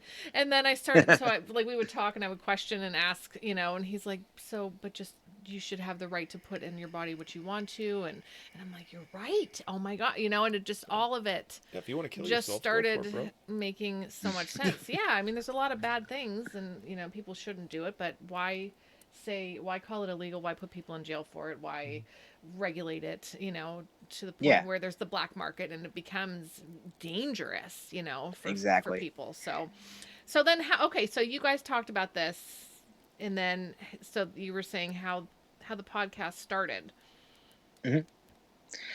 Well, I think he just said to me one day, "Hey," because I was going on a rant about wars and about the forever wars in the Middle East, and he just said to me one day, "Yo, dude, you should do a podcast." So for the longest time, I was like, "Dude, no way!" Like, I don't have nearly enough to say to take up an hour. And then after a while, I said, "You know what? Fuck it. Yes. Why not?" Yes. We tried it out, and we probably put together like 5 or 6 shows. And I never look at download numbers ever. I don't pay attention to that stuff because honestly, man, I do the show for me Good for you. because it's very cathartic. Mm-hmm. It's just most of the stuff we talk about is not stuff people talk about in polite society, if you know what I mean. Yep. And the places that we do have to talk about stuff like this, typically you're not dealing with like-minded people, especially especially as a vet, especially as if you're a military vet, your friends, I mean, you might be able to get it out of them that the wars are bullshit and it was kind of pointless and all that, but you have to kind of very gently tease that out. Yeah, if you they just don't come wanna out hear like, fuck this, I'm anti-war, they're like, you fucking communist, like what the hell's wrong with you? Right. Yeah, you can't just safely, openly just blurt that out and have somebody Right. like. It's a little better now than it was a few years ago, and that's in large part due to Ron Paul, but also it's honestly, man, it's because of Donald Trump too. There's like in mainstream right-wing land, there's a clear effect that Trump has had, because where I'm from, it's almost all right-wingers. The people I interact with are all right-wingers. Yeah. And the kind of anti-war discourse is a little more acceptable than it used to be, which is huge. Yeah. That And is. it doesn't sound like much, but we're talking, that is huge. baby steps here. Yep. As like John McCain era right wingers Like, Yes. I know what you're saying. No, Yeah. no, I remember when I was in that state of mind, and I saw the signs going up around town from some group, and they're like, "End the war," and I'm like, "What do you mean end the war? Yeah, end the war. You got to let the Oh troops man, finish their I job." hate thinking about where I came from. You know? Oh, but And it then- also and then gives those me other hope signs that came other up. people will follow. They'll see the light someday, like we did. Yeah. It was just- I know, Yeah. I You know. can I only can't hope. believe I voted but for that man. for that to be acceptable among right Any of wing them. is beautiful. Yeah, because I mean, this is whose families that guys that enlist in the military come from, and the two biggest sources of, I think the two biggest states in recruiting is Texas and Ohio, by numbers, and there's a ton of military vets up here, and these kids that grow up in these houses, they go to government schools, they watch TV and the news, they listen to their parents, Yeah. and back in 2000s, early 2000s, it was like, hey, yeah, you go to the military, you go do your 4 years, you go to college, and you do whatever you want to do. And then after 9/11, of course, it was now you got to defend America and Oh, for Yeah. all that Yeah. shit like that. And just after, like, as the wars drug on and on, at first, like, there was like a high point with the capture, because I remember this. There was a high point with the capture of Saddam Hussein. And then everybody's kind of like, hey, mission accomplished now. Yeah. And Everybody come home. it never happened. Yeah. And it's just like, it was crazy. It was just like, we never talked about it in the military, like, kind of like we don't talk about strategic issues and stuff like that. And hell, if you're a junior enlisted guy and you talk to your peers, they'll look at you like you're weird, like, dude, what the Yeah. fuck? Like, Are you go read a allowed to book, you talk about fucking that nerd. kind of stuff? Are you allowed to say Yeah. like, Oh yeah. I feel like Yeah. this is bullshit and we've been here way too fucking long? Yes, you can. I don't think I've ever heard anybody actually come out and say it. Yeah. I At know a least guy who not. was live streaming that stuff. Oh, Christian, yeah, and Liberty After Dark. He was He did a lot of his show while being in Korea. stationed in Yeah, Korea. yeah, Oh really? Yeah, he That's awesome. caught some shit for it, but yeah, he's yeah, he's ANCAP too. Yeah, yep. if you are, like, the two big no-nos is like kind of political activism while you're in uniform. Oh yeah. And Yeah. Even Um, even I know that. Yeah, I've seen even that. if you're live streaming or something like that and you're in uniform, like, you can definitely get knocked for that. If you're like an NCO or a commissioned officer, they're a little more stringent about that type of stuff. And oftentimes, if you make any kind of political statements in like a public place, you'll have to put the disclaimer like, these opinions do not represent the United States Army, the Department of Defense. All opinions contained here and are, like the fucking, the legal disclaimer. So it's just like, it's kind of like, there's two kind of big themes you'll see with this. Number one is that, and I was a medic, right? But I was attached to a combat arms unit. So I was kind of had like one foot in one world and one foot in the other. And I hung out with mostly, if I wasn't training with the medical platoon, I was hanging out with my the guys in the unit I was attached to. And guys that go and join the armor or infantry, like, they want to go fight. Like, that's what they signed up for, is to go kill shit. I mean, Yeah. and it doesn't really matter you mean to I them can do this where legally? it is. Yeah. It, for the most part, especially, we're talking about 19, 20-year-old kids for the most part, so like, Yep. you don't exactly know the history of the country of Iran at that point in time and what happened in 1953 and 79 and all that shit. They Right. don't care, but they also don't really know what they're about to step into either. Yeah. Yeah. And I mean, they don't. exactly. And some people, it'll kind of, like, you'll hit them later, but the human mind is an amazing thing. When we experience traumatic events, we tend to find ways to rationalize them. Protect And the ego. I think for a lot of guys, they have that kind of sunk cost mentality where it's like, I put all this into doing this thing, so therefore my country could be safe. And that's kind of the thought process. And it's a bitter pill to swallow to understand that nothing you did ever made America safer. As a matter of fact, the things you did probably made America less safe, and you put all this sweat equity and blood and tears into this mission that meant absolutely fuck all at the end of the day. That's a tough pill to swallow. I couldn't even imagine. I can't. And Like we ride on a rhetoric of just, like, we understand, like, as ANCAPs and never being involved in anything of that, and we can just put the logic to it and see, like, what you're just saying. But to be there and watching people die and come out of and be involved and just say that about what you did, There's no way that your like I said, your ego could not defend itself from that. Yeah. Try to That find a logic. way to, make that. And what we're talking about now is a concept called moral injury, where basically you've been asked to or ordered to do things that don't agree with your moral compass. And one of them might be invade and occupy a foreign country and all of the jobs you do, while you're there. And that is a tough thing for people to deal with. Not only, and here's the funny thing about that too. This is how fucking stupid government is. Okay, so moral injury is recognized by the VA, right, as a condition, as okay. not But a they just mental keep illness, doing but as a thing.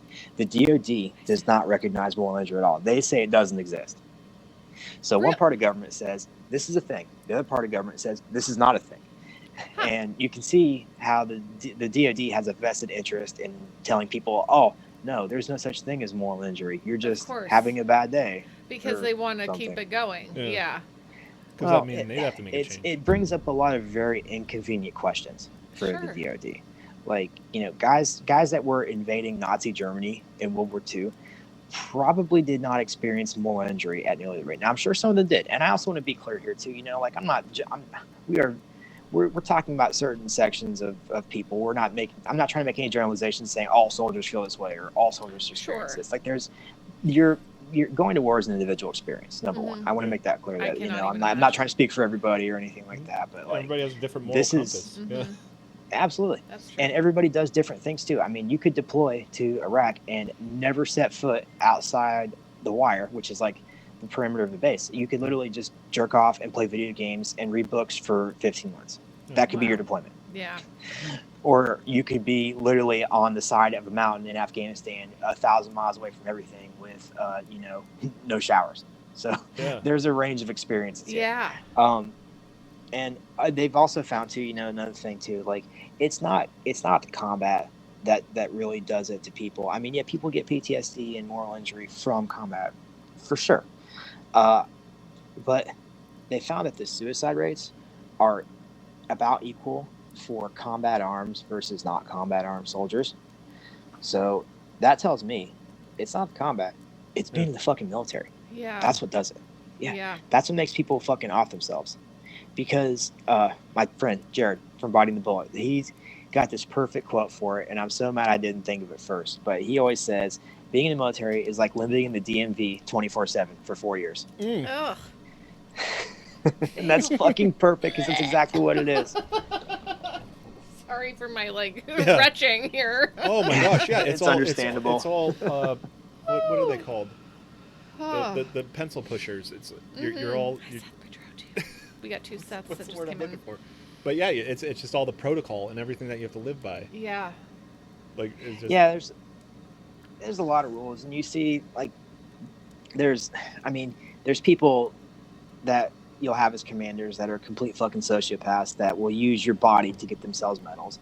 You'll have people that get, and what you see all the time is you see people that get the tiniest little bit of power, and they will abuse the shit out of it. And it's funny is that it's almost like when, in a movie, when the main character discovers something important and they have all these flashbacks. It's like, boom, this certain moment, this happens, and a certain moment this happens. It was like, once I became a libertarian, I look back on my time in prison, time in the military, which there's a lot of similarities there too. But I look back on my time, and I was just like, oh, fuck. Why did I not see this earlier? A great example. Okay. I'll tell you guys a little story here. All right. So I was in cavalry unit, right? And cavalry units, we have, actually, we'll back up a little bit first. So yeah, here's the problem about, what you're saying with the regulations and whatnot. So we're in this war, right? This war is so just and good here. Okay, thought experiment, right?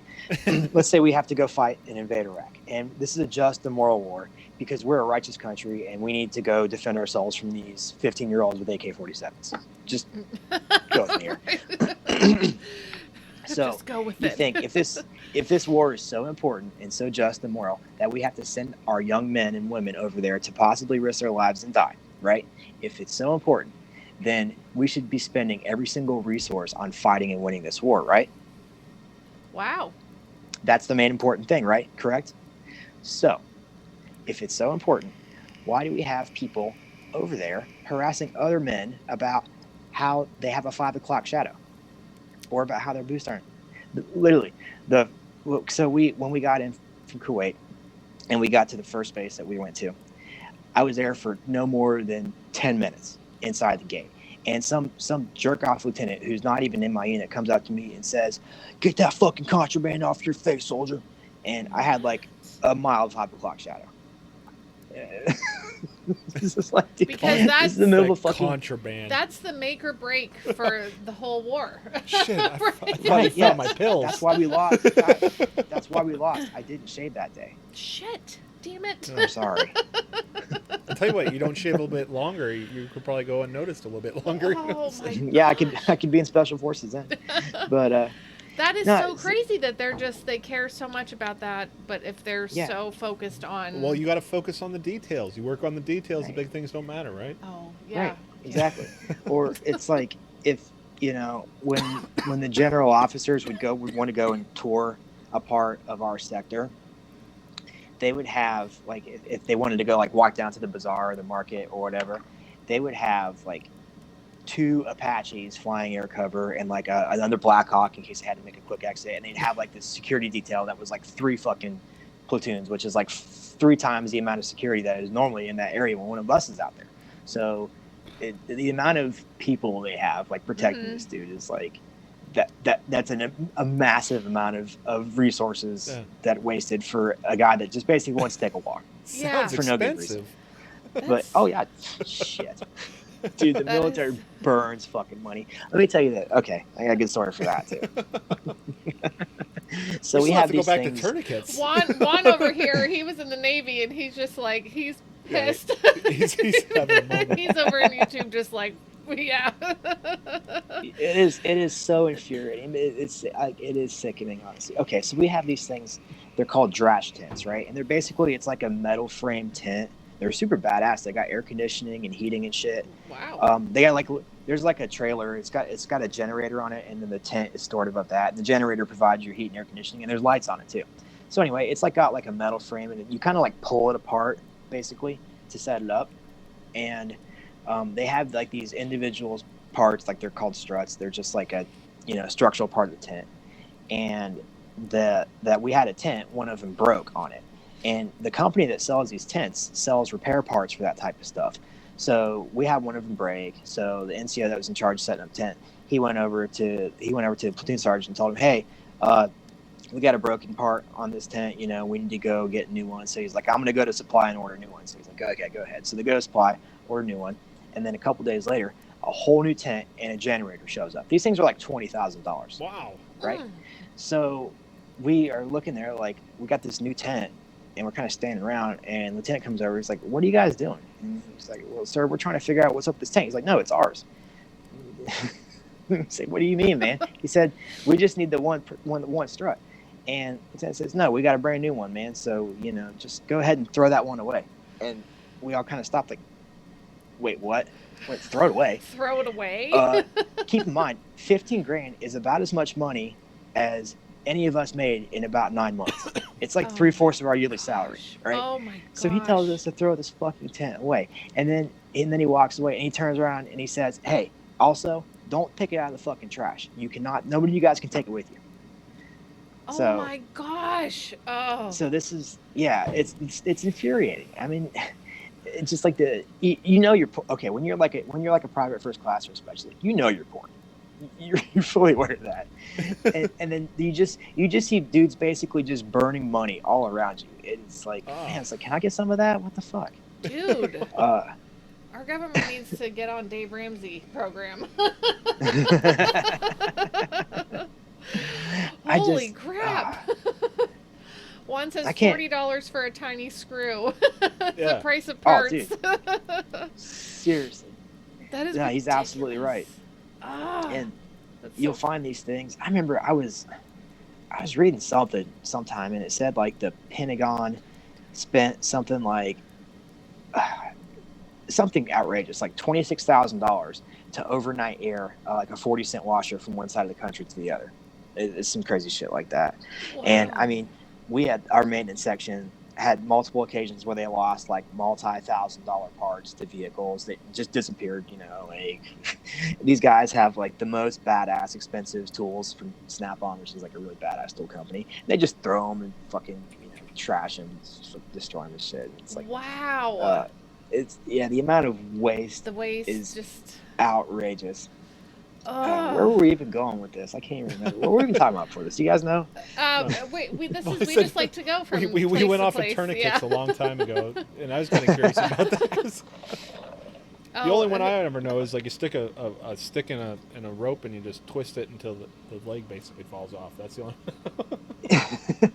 Yeah, you can do that. I would recommend though, especially like if I don't know if you carry or not, Dave, but if you do, I really would. My goal is to try to get everybody to make sure that everybody that carries a firearm for self-defense knows how to treat gunshot wounds. Like that's like my goal for the show. Oh, yes, that is important. And I have at no least idea. Sorry, go ahead. No, I said, and I have no idea. That's wonderful. Yeah. I mean, really, like, tourniquet, like they're pretty skinny. You could like stick them like in your glove box or whatever, or in the backpack or whatnot. And a stick with a torn up piece of a t-shirt, it does work fine. I mean, if it's all you got, but the purpose built tourniquets they're pretty effective. And you always like the big telltale on when to use them is if you have arterial bleeding, which is like bright red blood that's kind of like pulsing out of a wound. That's your dead giveaway. If it's just oozing out, you should probably try like a pressure dressing first. Like direct pressure is the best thing to stop bleeding. But sometimes you get wounds where you can't apply direct pressure, or you have arterial bleeding. That's what tourniquet's for. And they used to be like, when I was going through training like a long time ago, they always told us like, oh, if you keep a tourniquet on for more than 2 hours, you'll get gangrene and your leg will fall off. And like that's been proven to be not true, because I guess the one upside, of the Iraq and the Afghanistan wars is that we have a ton of data on how to treat gunshot wounds and explosives and stuff like that. Yeah. So, and they found that the biggest preventable cause of death in combat is extremity bleeding, which is the one big thing that you can stop with a tourniquet. Mm-hmm. But where else was I going with this? I forgot. No, one of our friends mentioned twice. He says Israeli emergency bandage. He says yes, like exactly. It's called combat gauze. And actually, you know what? Got some right here. Some right here. Nice. This is some new stuff that I'm getting ready to try out. It's from nice. a company called Sam Medical. You're gonna try it out on Nick? Yeah, I'm just gonna. Yeah, I'm like. No, I'm hold on. We need to Nick. apply a laceration here real quick. Well, I'm probably gonna try it on Nick. He just doesn't know yet. I'm just gonna stab him one day. Hold still, dude. No, I got the camera set up. My phone. I gotta tape this. It has to be real. But gosh. They have these dressings like that gauze. It's impregnated with what's called chitosan, which is basically like the crushed up shells of shellfish. Okay. And you can use that that stuff's a coagulant, so it stops bleeding when it comes into contact with it, and you can use that to. So that would be not good for my dad though, because he's got he's allergic to shell. Did you say shellfish? So no, my dad. Actually, would that be bad? No, actually, the thing that people are allergic to the thing that people are allergic to in shellfish are the proteins, and because that stuff is just like the skeletons of them, it's non-allergenic. So you can use them on people that have shellfish allergies. Wow. There's this other kind of gauze called Celox, which is like the same thing, but it's made out of something that's not made out of shellfish too. There's like a bazillion different brands that make this type of stuff, but that Sam Medical is a really good company, and they just came out with that product. So I bought one, thinking I was going to try it out, but then I realized like, well, how am I going to try it out? Yeah. Just wait around. Do you have stuff? I mean, do you have like, I don't want to say like a bug out bag, but I mean, some people do. They have stuff just in case something. I need one. We got a couple people here saying that don't use tampons. Don't use tampons. Okay. It'll clean up the mess. But like, do you have that kind of stuff in there then? I mean, for just in case. Yeah, I have. Excuse me. I have an A bag with all the basics. I have like a couple tourniquets. I have some combat gauze. I got a couple splints, and just some basics left over from my medical days. I used to have a bunch more stuff, but Yeah. I really don't carry around that much anymore. Yeah. Especially because I don't have my certifications anymore. I'm not exactly sure what I can do within the liability. confines of the law. Yeah. Okay. So Yeah, you're not doing the EMT thing then? Oh no, I couldn't even if I wanted to anymore, because I got my certifications. They got pulled when I went to prison. You lost everything. The funny, That's so stupid. yeah, I mean, Why would they take literally that lost away? everything. Probably because my job. Well, number one, it's a state, and of course, the state will punish you for anything they can. Mhm. But it's because I was a paramedic, so I was handling drugs, and they're all controlled okay. substances. Now I never touched them, but that's like the big worry that if you get, if you're a drug addict, then you're just gonna we let you on this ambulance, you're just gonna shoot up all our drugs or something fucking stupid like that. That is, yeah. But it's it's written into the law. Wow. this Okay. training So this is of you. access That's to the not drugs. anything you could go back to then. No, and honestly, besides, even if I could, I wouldn't because the pay sucks. Yeah. Like the most I ever made was $14 an hour, and that was with shift differential. Yeah. So And that's a fuck crazy that. job. That I cannot do that job. Nope. And Nope. honestly, it's like it's a lot of nothing ever happens too. 95% of the calls that you go on are what we call Band-Aid calls, where Okay. basically, you get everything from somebody calls 911 because they need a ride to the hospital, all the way up to my kid has a cough. Whoa! You A get lot of 911 calls for overreactions. that? Oh boy. Okay. Dead serious. Oh Mhm. yeah. People will use 911 as basically like a hospital taxi. Not a lot of people, Wow. but enough where we call them frequent flyers, of course. Yeah. Because Oh. the law is, of course, in Ohio, You got to show if up. somebody asks, if you show up to a scene and somebody asks for medical care, like if they say take me to the hospital, you have to transport them. Hmm. It doesn't matter what's wrong with them. It could be nothing. They could be doing jumping jacks and saying take me to the hospital. Yeah. You gotta take them. You have to. So, yes. I think I pulled a Wow. So a lot of people will abuse that system, and Sure. then the other 5% of calls you get, probably 4% of them are cardiac calls and stroke calls. And out of all the people that I've ever had in cardiac arrest, I've literally brought 2 back from flatline, like asystole, and Wow. both of them died within a week. Wow. Oh, So shit. yeah, Oh, that's depressing. right. And the Sorry. other 1%, no, it really is. You're right. It definitely takes a toll on people because Mhm. people don't realize this too. Like EMTs have a pretty high rate of suicide rate too. Wow. Really? It's not just military. Yeah, I mean it's not as high as like veterans, but it is definitely It's much up there. higher than the public, and it's higher than cops too, actually.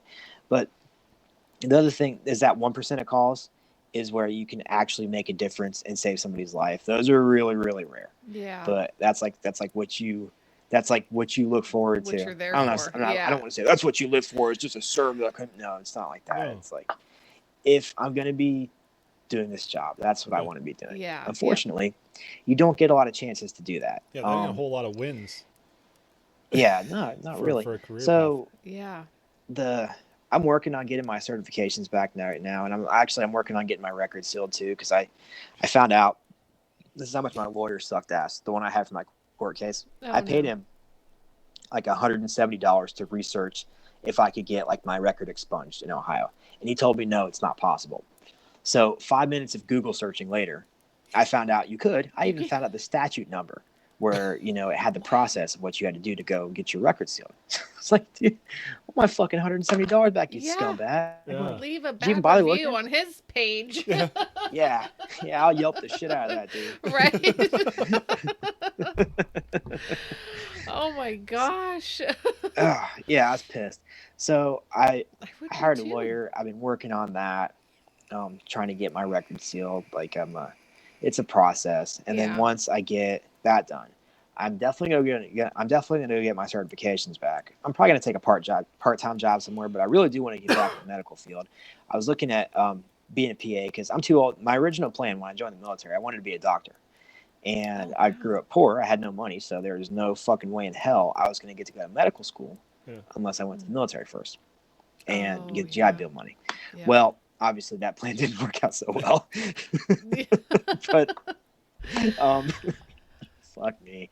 But No. I think it goes that way for a lot of folks, you know, and they come home and it doesn't go that way, you know? yeah, I mean, literally the worst thing that you can do when you get out of the military is go back to your hometown, go live in your parents' basement, and go to college. That's like a recipe for people killing themselves because Oh, no. it's the worst place for people to be. Yeah. Yeah, I mean, it is, and like I've known people that have done it, and that's exactly what they did, and that's exactly what happened because it's just you can't go back to that same environment with that major change in your thinking, and with the thing that sucks too is like, and this is actually a big reason why I started the show is because there's like a chasm in between the military veteran community and the civilian community. And that sucks. And I think it's honestly kind of intentional because if your average person who's not, anti-war thinks about these wars and they don't know a single person that's ever fought in them, like how personal is that for them? How real is that for them? You know what I mean? Yeah. Does that make sense? It So does. because there's this giant bridge in between our communities here, it's like I think that the government has a lot more leeway to do what it wants with us without any major pushback from the civilians. And I want to change that. I want people like I want to pull back the curtain some and show people what it's really like because we kind of have like the all the soldier worship and the America flag waving bullshit that we have in this country. Like it really it belies the truth of the military, and that's the fact of the matter is that the only reason that the dude who's in charge of you is in charge of you is because he has a degree in media communications or fucking archaeology or some dumb shit like that. Wow. That's it. That's the difference between an E4, like a specialist, and a first lieutenant. Is that guy has an art degree? Really? Oh yeah. Oh, and he went to like this 6-month officer training school, which is a fucking joke. I was going to say that doesn't sound like it does anything positive No, for people. no. I mean, I've had some great officers, but I've had some really terrible ones too. Sure. And Sure. the worst thing about having a terrible officer is that he'll piss off the platoon sergeant a lot, who's like your boss, and he'll take it out on you. Yeah. Because shit rolls downhill. Yep. But just like a civilian one. But that was a big reason why I wanted to start the show. Is because I wanted to kind of make a connection between our two communities here in whatever small way I can do that. Now I want to say, wonderful. I want to say The because we do yeah. have some vets watching, some of our friends.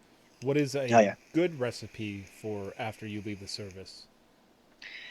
Try to find if like you're looking for a place to live. If a couple guys that were in the military, try to get a house together. Or you gotta have some kind of connection with other guys, because what I did was when I got out, I went and I isolated myself, and that was the worst thing I could have done, because it's just like if you're just alone with your thoughts all the time, that's not healthy.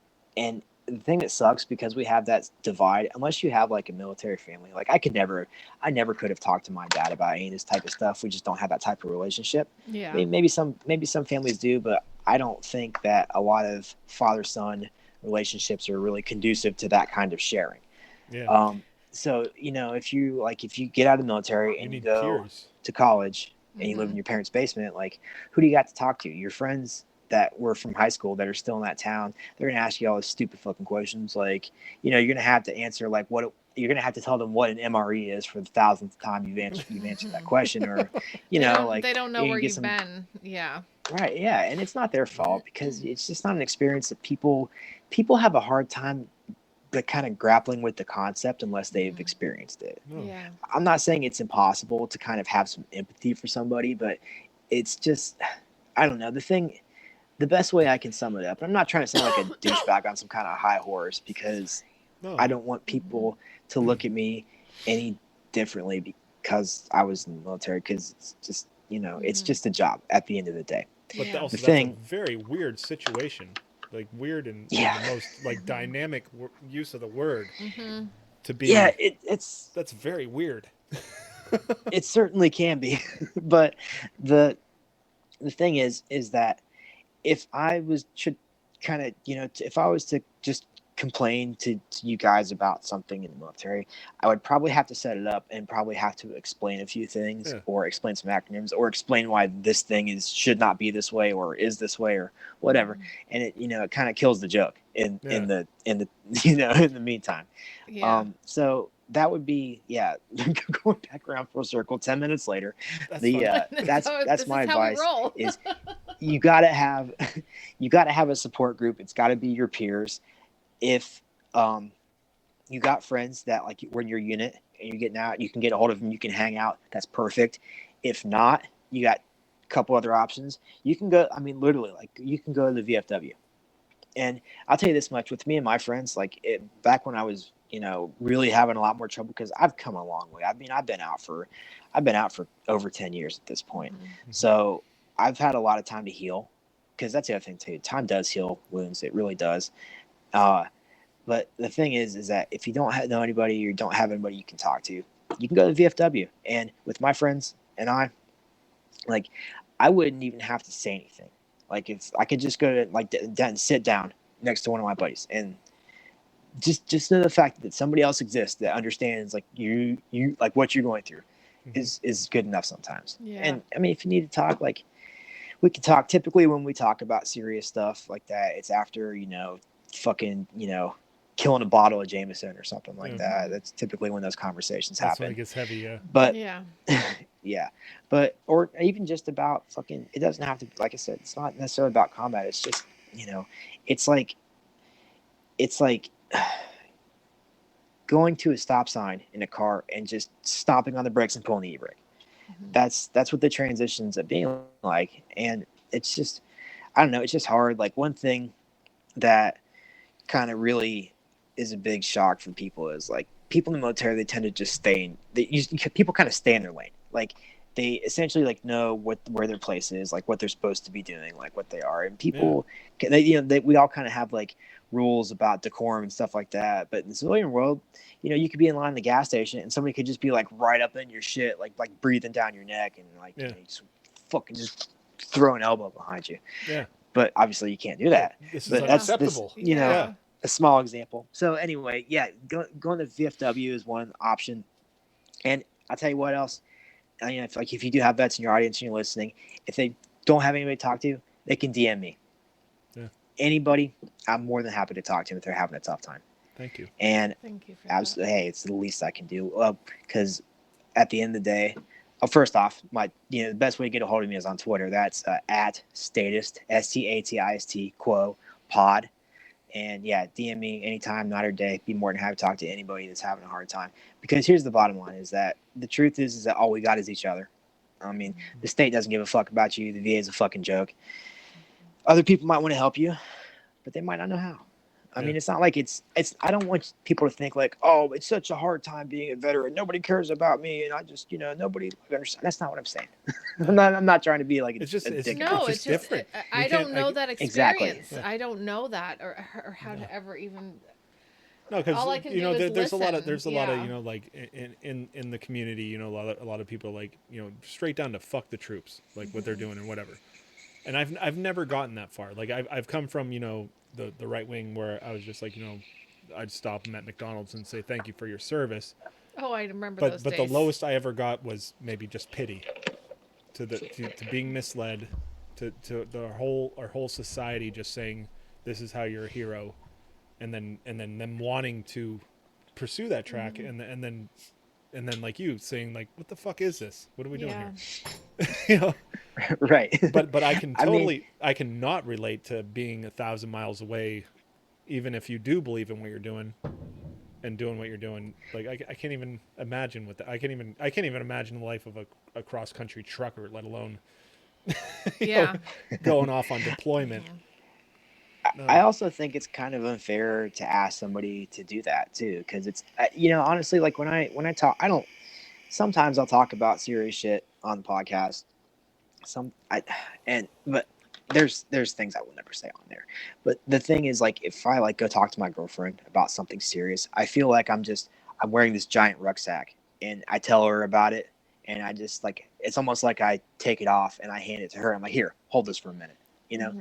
And it's, I don't want to burden her with like the terrible shit, like, But if she loves stuff you, like that. that's what she'll do. You know what I mean? Like, she'll do that for you. Like, even if she can't I understand or grasp the full complexity of everything that you've been through. But just from somebody who's never been there, I will listen, But like you said, and I appreciate what you said about for anyone who's struggling, that they can talk to you about this because you have insight and you have that experience, that you can share, or at least just say, I know, because I can't say, oh, I know what you're dealing with. I don't know. I don't. I've been through my stuff. I don't know if I Christian's can still here. talk. Yeah, I don't.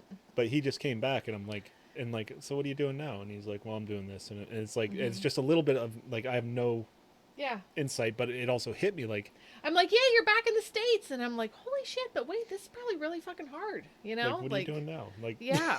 Did he just come back from a deployment? Yeah, and like Juan said, I still don't know how to be a civilian. Yeah, no, totally. It's hard. It's a hard transition, man. It really is. You wouldn't think so, but yeah, it's. In the world. Yeah, I honestly, I'm not even sure how to explain it. I would totally think so. Yeah. Oh, Christian's still here. Liberty After Dark. He says it's a whole new world. Yep. And Juan says he's been out for almost a year. He still doesn't know how to. And he's still fresh out. I can't even. Good thing I was bad at being military. Well, I wasn't any good at it either. Turns out. I gotta take a break. I'll be right back. But, okay. This has been just so wonderful. I want to make sure that I want to bring you back on because sure. This was I don't want to take too much of your time. I don't know what you have going on, but I just really want to thank you for what you're doing. And I want to make sure everyone knows where to find you guys and your podcast and any way to contact you. You mentioned Twitter. If you could say it again, all of it, that would be wonderful. Yeah, definitely. Well, first off, thank you for bringing me on. I definitely enjoyed this conversation. I'd be glad to come back on because we've got a ton of ground to cover still. Oh my gosh, I know, right? Please do.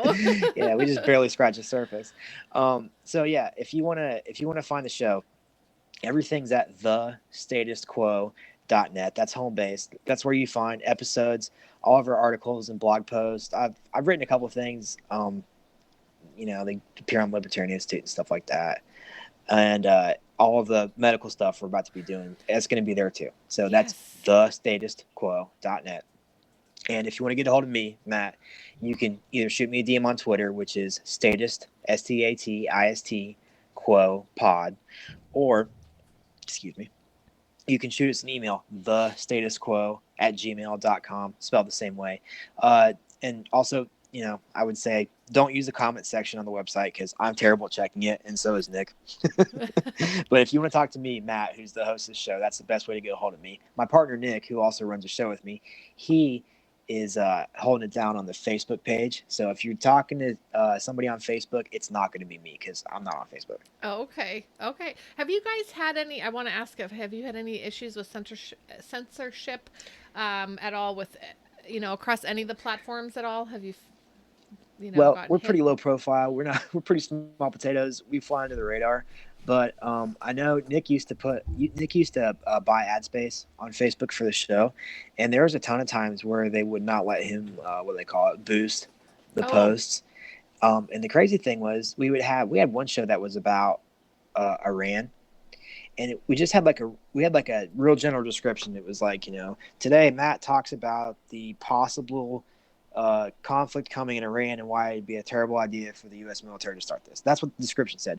But the picture was like a picture of John. It was a meme of John Bolton. It was like making fun of him, and they wouldn't let him do that. But he changed the picture, and they pushed it through. So it's crazy. It is. But you know what?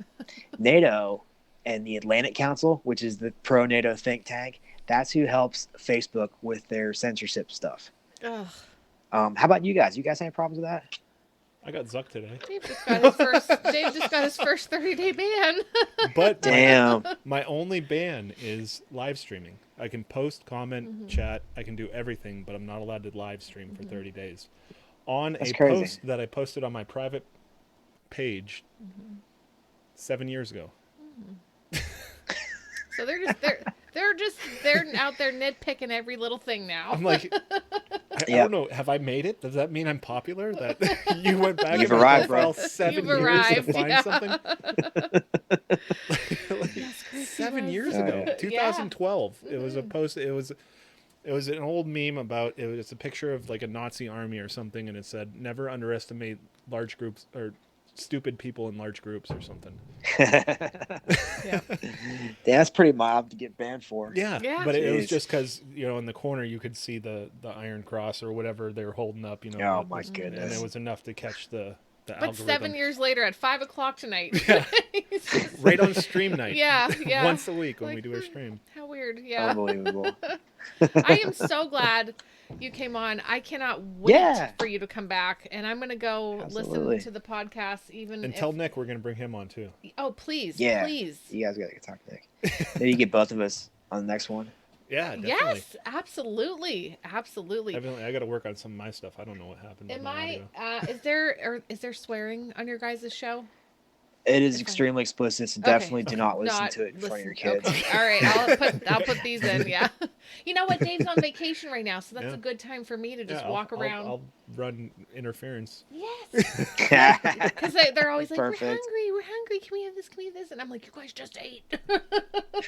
Right. But they're How always could you hungry. possibly be hungry? Yeah, yeah. I like playing phone calls. I'm like gonna sneak into the bathroom and like make a phone call, and they're just like start slamming on the door. How do you guys know? Thank you, Matt. Thank you so much. Have a wonderful Absolutely. holiday season. Happy New Year to you. Yeah. This has been wonderful. Thank you. Yeah, I thanks for really, Definitely. coming on. I can't say enough how grateful I am that you said about reaching out, just for the Yeah. folks who, I because always think all of our shows have a purpose. Yeah. And I think maybe we had a purpose here. I know folks who have lost their struggle to Me too. this, and And Juan said the one guy in his town that he could reach out to isn't here anymore. yeah, yeah, and that just means Oh. so much. So thank you for opening up your self to the Well. folks who have been there, and done that kind of thing that you've done. This is how I carry on the memory of the friends I've lost. And That's beautiful. it's just a small thing that, it's the least I can do. The real goal obviously is ending the wars and bringing everybody home. Sure, And but it's much better for these guys to be sitting around Mhm. and doing nothing and going out and playing army in the field here than it is for them to be in other countries. So that'd be a step in the right direction. yeah. But yeah, no, seriously, like I did mean that. So anybody that needs it, it's there.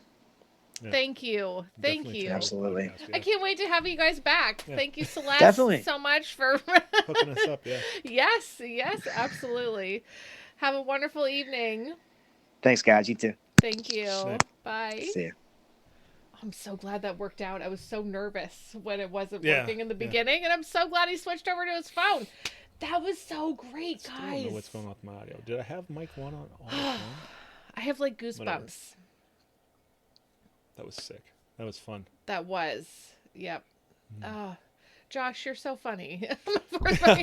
I hate when he's like saying something serious and I read a comment and I'm laughing Yeah, I and he's know. like, I hope he "No, goes this back for and my like, my no, buddies who didn't make it," and I'm laughing at this fucking comment Y'all do that to Dave. You guys do that to Dave. You try because to I'm make it- engaged with the and comments. I'm over here like itchy and blotchy right now. No, 'cause I'm way blotchier because I'm drinking wine and malt liquor, so Yeah, you that's are, yeah. why Dave's all red. Oh man, oh, it's just like, So definitely go subscribe, please I don't know. listen, reach like the out page. if you need it. I know he's big Yeah. on YouTube. He's not on Instagram. They got a page on Facebook that could use a bunch of likes. Mm-hmm. 'cause Yeah, I don't know Nick why they're runs not- that one. Hit up Twitter because that's how you can get a hold of Matt too. If I make suicide jokes anyways. It's okay. I they'll mean, end like, soon. Dave and I have Quit making suicide jokes. I will soon. Dave and I have talked about this. I think it was, who was that comedian that we watched? with the red hair, and he Carrot Top? No, I would know Carrot Top. Oh, the angry one? Yeah, Bill Burr. Bill Burr. But he talks about, just ending it because he didn't make the pie for Thanksgiving, or whatever. And I'm just like, This would just be easier. yeah. And I'm like, Dave, is it okay that, I just I joke to myself, like, oh, this is it. Today's the Fantasize a day, little bit. And he's like, yeah, because, we're not being serious. But there is that point where it is serious, where people are having those thoughts. So please reach out if you are. Please. Yeah. It immediately hits me when like Christian, coming home, and I'm like, I was like, I holy couldn't shit. even imagine. I was all pumped. Really Like, are you excited home for you yet? to Are come you home home. yet? Are you home? Are you But now you're home? home. How's he doing? How do you Yeah. acclimate? And then now I'm like, wow, Mary. Rude, insensitive, did not even thinking like, hello. He just spent freaking how many years in You Korea. guys will miss my suicide jokes when I'm gone. But I didn't think about that, I'm like, yeah, you get to be home, but how fucking weird is that? You're not in the service anymore, like you're not. I like what I think it was Josh, right, that said. And first of all, I couldn't even believe that they're really getting pissy and picky about people having 5 o'clock shadows and your boots it's aren't all trying. about protocol. Like, and everything. but hello, you're there to fight this war, that's so important, but yet you can't do it with 5 o'clock shadow. No. And I can see just like general, just like you worry about the details. Everything has to be precision. And you get that so the little bit of details power. matter. So you can you can, it's like a cop. You get that little bit of power over somebody, and I can fuck you over. But Josh said, if you don't have, if you're not clean shaven, the freedom bird can't do the freedom. fly. It can't freedom. Guys, I have to pee, so I think Dave should. Yeah, we're gonna shut it down. Yeah, we're gonna do after party. So head over to LMPM. Yeah, and then I will drink more freely. What? I don't know. I guess I have been, but still, that was a good conversation. That was such a great conversation. Oh my gosh, I can't wait for them to come back. Oh man, because Nick was in the comments, but I want to see them and both he's the together, one I talk to primarily because my home is Facebook, so I went after their Facebook page. Oh, okay. So I talked to Nick a lot, and he's like, "Well, you gotta email him," and I'm like, "I fucking hate me email." And then he got on a messenger to come talk to us, and I'm like, "Oh, now Yay! I'm home. I can messenger you." Yay! All right, I'm gonna go. Come find us in LMPM Liberty Memes Patreon group. If you're a Liberty Memes Patreon patron. Love all you guys. Merry Christmas to everybody who I won't see in the next show. Oh, I know that Stanford. See you prison. guys. Yeah, I know what that is. Next Friday. You can keep talking. No, I'm gonna go. Do it. Seth, we'll come talk over. about the Yeah, party. come over to LMPM. I gotta go. All right, here we go. Good night. Thank you for showing up. Thank you for hanging out. Thanks for listening. Thanks for supporting. If you like what we do, you'll see our Patreon at the end. Throw us a couple bucks. Chris, you'll be there. I don't like your T-Series. Nothing personal, kid. But I must go all out. Just this once. Bob's or Vagana, whichever will it be. Set the fuck down, T-Series. I'm here to spill the real tea. You tryna dethrone me from spot on number 1, but you in the year you lose. So best think you haven't won. When I'm through with you, we're gonna be completely fucking done. Cause we only just begun. I review you. 0 vibe is gone. So come on, T-Series. Looking hungry for some drama. Here, let me serve you bitch lasagna. Bitch lasagna. Bitch lasagna. T-Series ain't nothing but a bitch lasagna. Bitch lasagna. Bitch lasagna. Look at T-Series, they just crying for their mama. Bitch lasagna. Bitch lasagna. T-Series ain't nothing but a bitch lasagna. Bitch lasagna. Bitch lasagna. T-Series just whip himself in their pajamas. So who the hell is Bob and why you wanna kiss him? Ew. I'm a blue-eyed white dragon while you're just dark magician. Oof. You got a fifth of the population in your nation, but I got 90-year-olds the world's a whole, your defecation. Oops. Multipatlo, what the fuck is that even supposed to mean? Your language sounds like it come from a mumble rap community. No, papa, no papa, yes papa, Johnny. Now download the sugar and let's throw this fucking party with some bitch lasagna, bitch lasagna. Look at T-Series, they just crying for their mama. Bitch lasagna, bitch lasagna. T-Series ain't nothing but a bitch lasagna, bitch lasagna, bitch lasagna. Look at T-Series, they just wet in their pajama. Bitch lasagna, bitch lasagna. T-Series ain't nothing but a bitch lasagna. You got a population of 1.32 billion, but most your videos can't seem to hit even a million. Subbot! Magic potty baby, your bottle's all done. If potty training time will be so much fun. I help you with your training pants, you make me so proud. Your potty feels like magic, then it flushes out loud. It's fun to help Magic Potty Baby learn to use her potty. Flush and you're ready for next time. Magic potty baby, I'm so glad that you're mine. Magic Potty Baby and her Magic Potty. No water, no mess. Batteries not included.